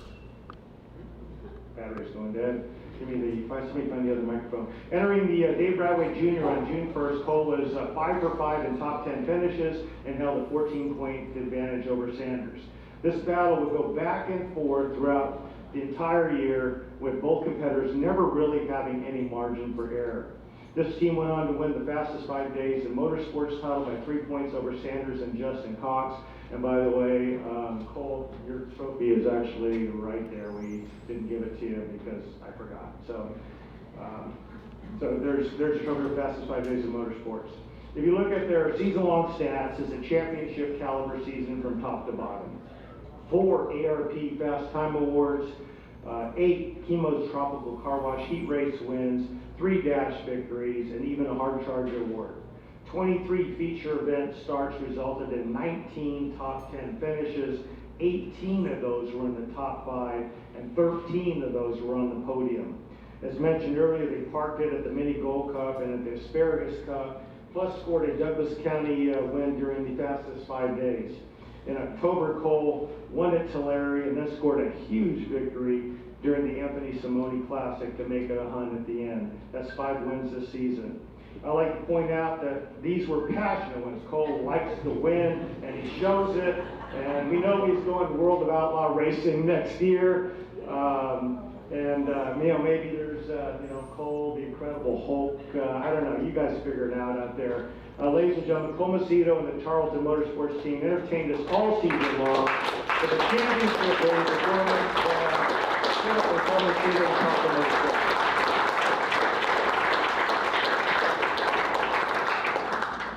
Yeah, I just want to start this out with thanking Jim Allen. I know it's a very thankless job doing what he's doing, and I truly feel like he's made 410 racing in California very healthy and alive again. When I was watching my brother race, or the guys coming through the ranks at Tarleton Motorsports, NARC wasn't, we didn't have full car fields or B mains, I felt like, and there was a lot of races this year. There was a really good car counts, and Tarleton Motorsports, man, they gave me a phenomenal race team all year long, and my best friend Drew Warner, my crew chief, I feel bad for him. I feel like he deserved this championship.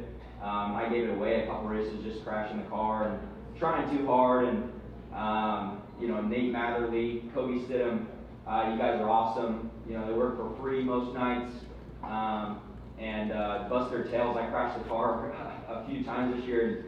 There was a lot of late nights and putting the car back together, and Nate and Kobe, they always have a good attitude, and they're my cheerleader for sure, especially Nate. Every time I push off for the feature, he's got something to say. It's I can't say them all here in front of everybody, but yeah, it was an awesome year. Congrats to the whole Mitri team, Justin Sanders. There was a lot of tough nights, either him mad at me or me mad at him, and but I truly feel like we put on a great show. I don't feel like we ever crashed each other fully. We definitely touched a couple times. We never crashed each other at an NARC event, and I'm proud of that.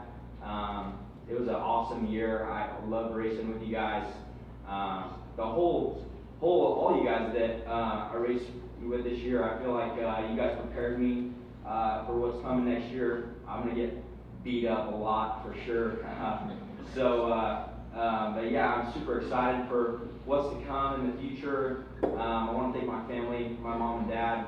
I wouldn't be there without you guys. Tommy and Melissa Charlton, my aunt Martha, Uncle Tom, High Performance Lubricants, Charlton and Son, team, the Durst family, Complete Parts and Equipment with the Dyson family. There's Factory Kane Shocks, Willie Kane helps us out a lot. Brian Matherly with Kading's Performance. We call him just about every week. It's Nate's dad, so we're either calling to give him shit about Nate or calling him for more parts that I crashed. So he's a big help. XYZ Components, Willwood Brakes. There's a long list of people. I say that all the time, but there truly is a long list of people that help our race team out and get us up and down the road. And Marissa Pacino, Drew's wife, my cousin, and my mom. They're always cooking for us, or getting us whatever we need. And like I said, there's a lot of people. I want to thank all you guys that put on this banquet. It's a beautiful, beautiful event. I had a lot of fun this year, and I'm bummed to be leaving, but I'm sure I'll come back and be able to race with you guys at some point. Thank you.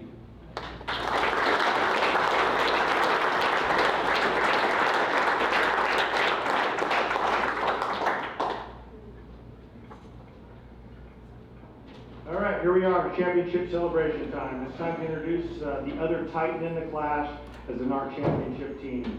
There are a few teams that can match the intensity of driver Justin Sanders and the somewhat laid back, I don't know, hard-working style of Demo Mitri here. You know, Justin demands perfection in his cars and personal performance, and together with Demo, they just make it work. Although the team official mantra entering the season was, "We are here to win races and not chase points," I guarantee they knew exactly where they were at any given moment here in the horse race. After all, those steering wheels right there, they're pretty cool on anybody's mantle here in the trophy case. After finishing in the runner-up spot last year, the Sanders-Mitri combo took it to a whole new level in 2024. Here's the 2X car in action. 2X Justin Sanders.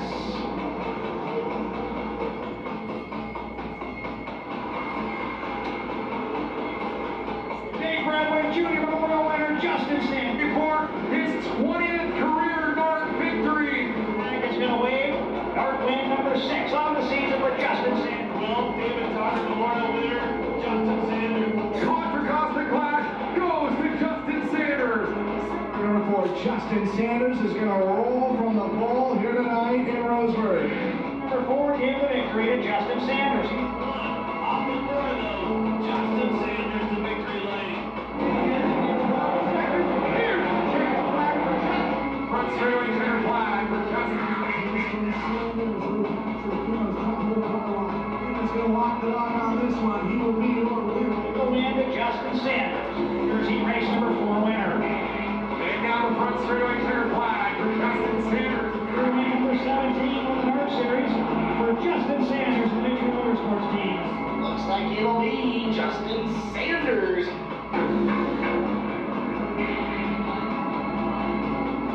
Late race magic makes him a 2-time winner of the Dave Bradway Jr. Memorial. Make it official. Justin Sanders is your winner of the Dave Bradway Jr. Memorial Race. Justin Sanders. And you got another $100 coming.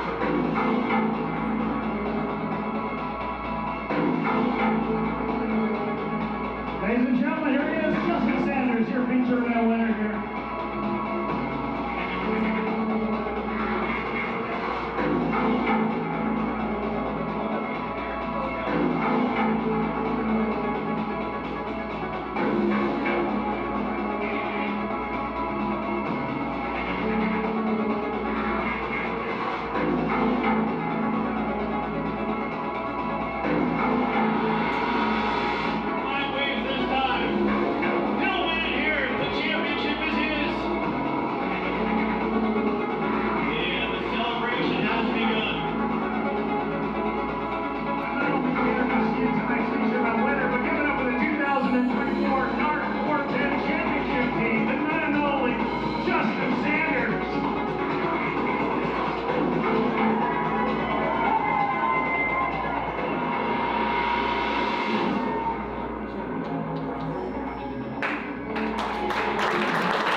Videos, the Mitri Construction 2X sprint car was rarely out of competition. If the car was capable of a 5th place finish, Justin managed a 3rd, and if it was capable of a 3rd, winning wasn't out of the question. By the numbers, this stat line is almost identical to Cole's, but somewhere in the middle of all that is a 6-point spread. 2 ARP Fast Time Awards, 9 heat race victories, 2 Beacon Well Strategy dash wins, and a whole lot of success come feature event time. Speaking of which, Chemo's Tropical Car Wash and Jim Taves anteed up $500 to the driver who won the most heat races this season. His 9 were the most of any other driver. In addition to that, there's a box back there, a box of beef for Justin from Fairmount Farms, who whatever, so you can have a good barbecue with this one. So the worst heat coming. In 23 starts, Justin scored 7 victories. Antioch Speedway, check. Salute to Leroy Van Conn, check. Dave Bradway Jr. Memorial, check. Howard Kading Classic, check. David Tartar Memorial, check. Maury Williams Memorial, check. And last night's tribute to GP. There we go. In all, Sanders and Mitri posted 20 top 10 finishes. 18 of those were in the top 5, and out of those 18, all 18 were on the podium. 8 were runner-ups. And bottom line, that's just hard to beat, even if you're not officially running for the championship. With all that said, ladies and gentlemen, it's with great pleasure that I cap off our 65th anniversary season by introducing, crowning our 2024 NARC King of the West champions, bring our team, adding their names to the big perpetual trophy back there is none other than Justin Sanders, Demo Mitri, and the Mitri Construction Racing Team.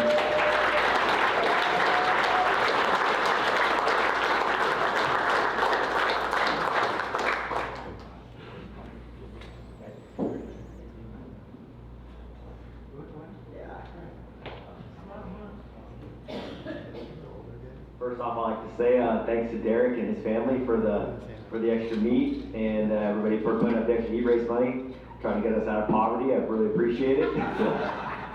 Oh man, this is the worst part of running NARC and having to come to a banquet and having to stand up here and talk. But let's see, I don't want to start there.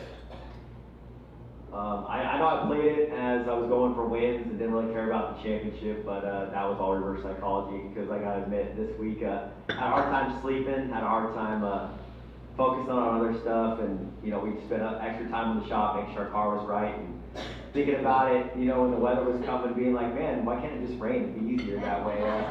Yeah, show-up points. Let's do show-up points. It'll rain and then it would just be over and it would be that, but. Honestly, now looking back, the way it went down, being Cole going at it for the win for the last couple laps, like he said, we made it interesting basically this year. Me and him going at it tooth and nail, as hard as we could. Rubbing, sliding, but like I said, we never crashed each other. I think that definitely made it interesting. He was definitely a way better sport up here than I would have been if I would have ran second. I'll tell you that. But congrats to those guys. I know they worked really hard too. They had to fight adversity and fixing a bunch of cars and putting stuff back together in late nights. Believe me, I know how that is. I've definitely been through that. It's a lot of work and it's a lot on your mind and it's a lot, not getting enough sleep and not getting, not really being focused on the task at hand or being able to make your race car better. And they overcame that and won some races and did a fair job too. So again, I'm going to start this off with thanking Demo Mitri. If it wasn't for him, I wouldn't be standing up here. I'd be just some guy probably running 360s at Watsonville still if it wasn't for that. So, or trying to piece stuff together. I come to him all the time with different ideas, wanted to switch cars. A month and a half into the season, I wanted to switch chassis. He's like, he believed in me to switch cars. I feel like we made a big gain in our program. Had everything in kind of line, and then we blew up a couple motors, ran a couple extra races we shouldn't have ran, and then honestly, we had to buy another engine before the last 3 nights. We had to overnight an engine from PA so we could finish the series. It was definitely up and down. We had our own struggles. It might not have been race cars or whatever. We had it on the engine side, and then broke a steering box at Santa Maria that really changed the course of kind of how this thing played out. But again. Got to thank Demo Mitri again. We just kind of got to talking a couple years ago. They bought us some shocks for me, and I kind of helped them with their car a little bit. And then Demo sponsored me a little bit on my own race car, and then we decided to go try a weekend in Arizona and see how it would shake out. We almost won. I think we ran second almost every single night to Sam Haverteef, and we thought we could build something here. And we built something really good over the last couple years with Max and Demo and all the sponsors that he's put together. And I'm blessed to be standing up here. Never thought I'd really get the chance to run for a championship, and I don't know. This is awesome. Like I said, gotta thank Demo again for everything, all our sponsors, Factory Cane, FK Rod-Ins, High Performance Lubricants, Farmers Brewing Company, Yuba Sutter Aviation, North County Plastering, just everybody that stuck behind me, my mom and dad, my fiance Brooke at home, Hunter Brady. He's put in a lot of work at the shop with me, a lot of late nights, a lot of talking about random stuff, building things, trying things, me being an absolute asshole to him over things. He's the one that takes all the grit out of our race team, and gotta really thank him for his support. He's always had my back no matter what. If I'm in the wrong or if I'm in the right, he has my back. So gotta thank him, Rusty, for coming on He's been a good help. He just kind of does whatever we tell him to, never complains, works hard, and honestly, we put together a pretty good team here. So we'll keep plugging away. Not sure what's in store for us for next year, what we're actually going to do. Pretty sure we're going to stay together as a team and keep plugging away and at least hit all the big races and run most of NARC. So it's kind of our plan for now. But just want to thank everybody for coming out. Jim Allen for putting this on. I know I'm the first one to be, I don't know what you call it, up your ass, I guess, yeah, about everything, but I guess it's just passion or, I don't know, being an asshole or whatever, but gotta thank, like I said, Jim Allen, Dan, Mike, thank you again for making that trophy. That is an awesome trophy. I'm up here talking, but I'm honestly thinking about that Billy Albini trophy the whole time, so really honored to be able to get that. That's like I said, that's a spectacle in California, Billy Albini, and to be able to put my name on that trophy is something special. So I'll always remember that.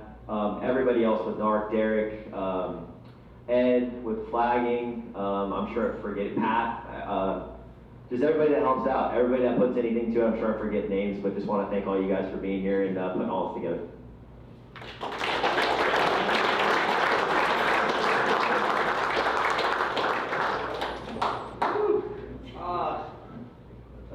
Thank each and every one of you for coming out tonight. This means a lot to me. Been racing for 41 years or something like that, so it's 40 years. Started out as that little punk kid like every other little punk kid that started out here, and you race hard and you always want to win and move up in the ranks and got into sprint car racing in 88, 89, and I was got in pretty deep, pretty early, and it was there's a lot of people that just put this team together, and this team's been an involvement from then. I'd like to thank a few people that brought this along the way. I don't know if I would say half of them I'm going to say thanks for their support. I'm going to the other half thanks for putting up with me, because a lot of people know in this sport I've missed every family reunion, every birthday, every Christmas party, every summer vacation because we're racing that weekend, sorry. But and I'm sure most of all of you have done the same. But people along the way that really helped out, people like Brett Kading, Rod Tyner, some older name, Danny Burton was a huge help to us. We didn't know anything when we started out with Mike Hebert Jr. and he was like, we were leaning on him. And that Billy trophy for Justin, I have to say one thing, he does deserve that. A lot of people don't really understand, but he probably, most weekends he's crew chief in 3 cars out there. So I mean, he's helping 2 other guys and running a 360 or something like that, and he's pretty much calling the calls on most all of those cars. So it's great to have that, but even along the way, we built this team up, got back into it, and about 5-6 years ago when Max was always starting to get old enough to race sprint cars and went round 2 with sprint car racing, and even have to thank like Tim Magic. He helped put the team back together, and was kind of rainbowing it for a while, and I was busy working, and then we moved on with Justin, and it's been around a lot of racing, and it's been, and this is the pinnacle. I don't even know what you call it. For West Coast, this is probably it right here. So it's exciting to be up here, and I'd like to thank my girlfriend Jackie for putting up with me, because it's and Hunter, Max, Rusty, all these guys, they put in the effort. True patrons, and happy for Cole and what he's going to be doing next year. That's exciting. Drew, I told him this last night, but he's a true patron to this sport. He likes the sport, and it's pretty amazing. I mean, there's been times where something's happened to one of our cars, and he's down there before I am. I mean, like that's honorable. You know, it goes a long ways, it really does. And I just want to thank each and every one of you. Thank farmers and all our sponsors that helped us out. It was a tight year and a lot of nail biting all year long. I'm a little speechless, to be honest with you. We put a lot of hard effort. I've been in a lot of championship races before, and it's pretty neat to, like, this is your own team. This is what you've lived for pretty much most of your life in racing, and you did it. And I don't know what else to say. I thank Justin for sure. This is his dream as much as mine, and we just kind of, our heads are kind of like, we'll do anything to win. I'm sorry, but we will. Somebody says, hey, you need to go run across the parking lot naked, both of us, to win. We'd both be out there the first ones doing it, but I mean, that's just how we are. We try hard, but it is a sport that you have to have support from everybody, and we have that support, and it's a lot of people that don't show their faces every weekend, but there's, you know, guys like Shark help us out, and Broke Joe, and like I said, Brent, and everybody else that you don't see every weekend, and they still help, and it's a big part to lean on those guys for their expertise in the field and for support, and I feel like I'm like Bud says, I'm like, man, I'm getting old because there's a lot of these younger kids. I remember I about drowned Bud on a rafting trip, and I could have saved you all a bunch of headaches because both him and his brother, I was like, who are these punk kids? I mean, yeah, 1990. Yeah.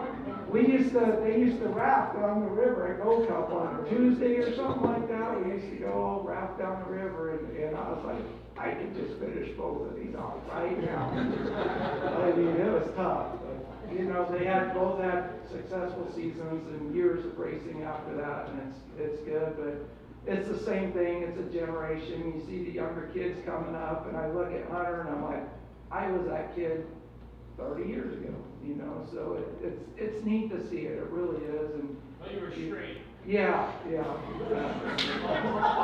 But all right, you good now?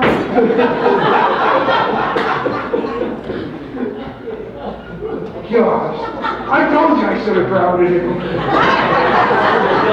There's still time. We still got time. Anyway, I just want to thank everybody. I appreciate it. Thank everybody that supported us, and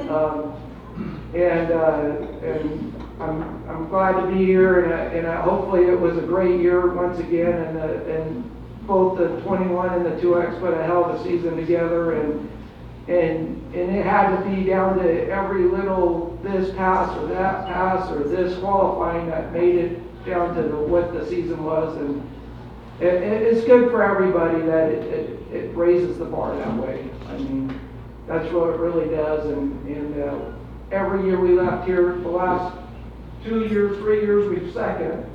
So we've 2 years in a row we were second, and we're like, man, we just, what are we going to do? What do we got to do to win this thing? You know, and we just kept plugging away, and that's what happened. So appreciate it. Thank you.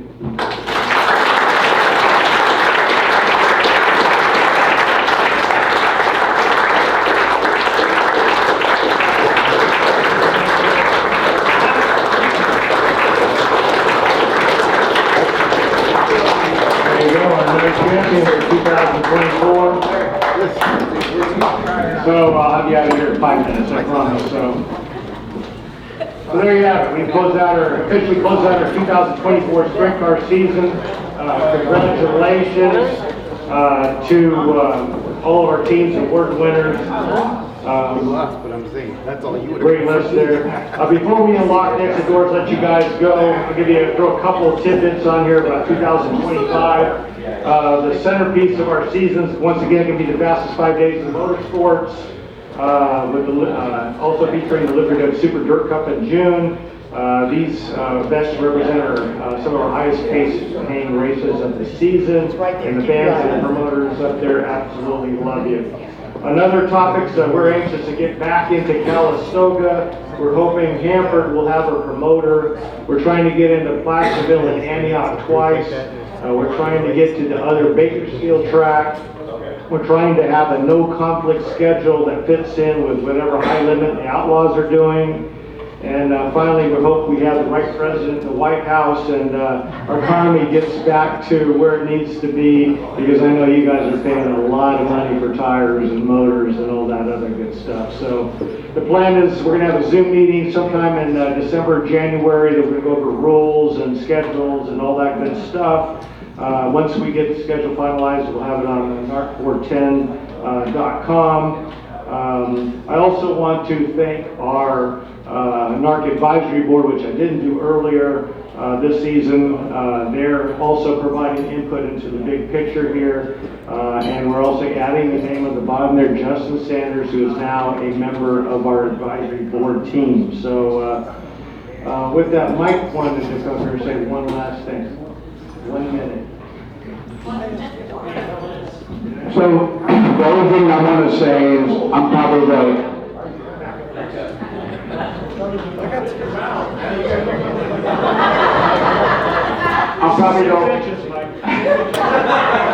probably the oldest guy in the building. I've been involved with NARC racing for a long time. When Louis Ramil started it in 1960, he hung around for a long time, and after he not necessarily passed on, but he wasn't the president of the NARC organization for too much longer. Walt Ross took over. After Walt Ross, it was Bill Deschamps. After Bill Deschamps, it was Galen Unruh. But the whole time, this guy right here was our business manager, and you can't believe how much work he did then. And the only reason why I'm going to come up here is because you guys have no idea what goes on. That guy right there, Brent Kading, they know who you are. Stand up. No, he was not going to stand up. He's the guy with the gray hair. And Jim Allen, they put all this effort in to make this thing all happen. They don't take any money out. No matter where the money comes from, if it's $10,000, the $10,000 is going out to you people. They're not charging. Actually, they pay us a little bit. Actually, too much. But they don't take any money. Everything they do, as hard as they work, and now Brent's son, Bud, is working hard as well to support all you people. It's all for you. It's got nothing to do with them. They love your sport. I love the sport. I love these two guys. I know how hard they both work to make it all happen, and you need to thank them.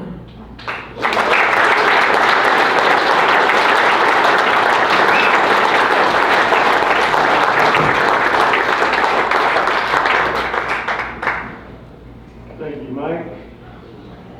With that, make sure you guys go out and vote on Tuesday, or go out and buy a lot of ammo, one of the two. So, I'm not saying any political stuff up here, but thank you for spending your season with us. Thank you for spending your Sunday afternoon with us. I know we ran long, but hopefully we kept you entertained.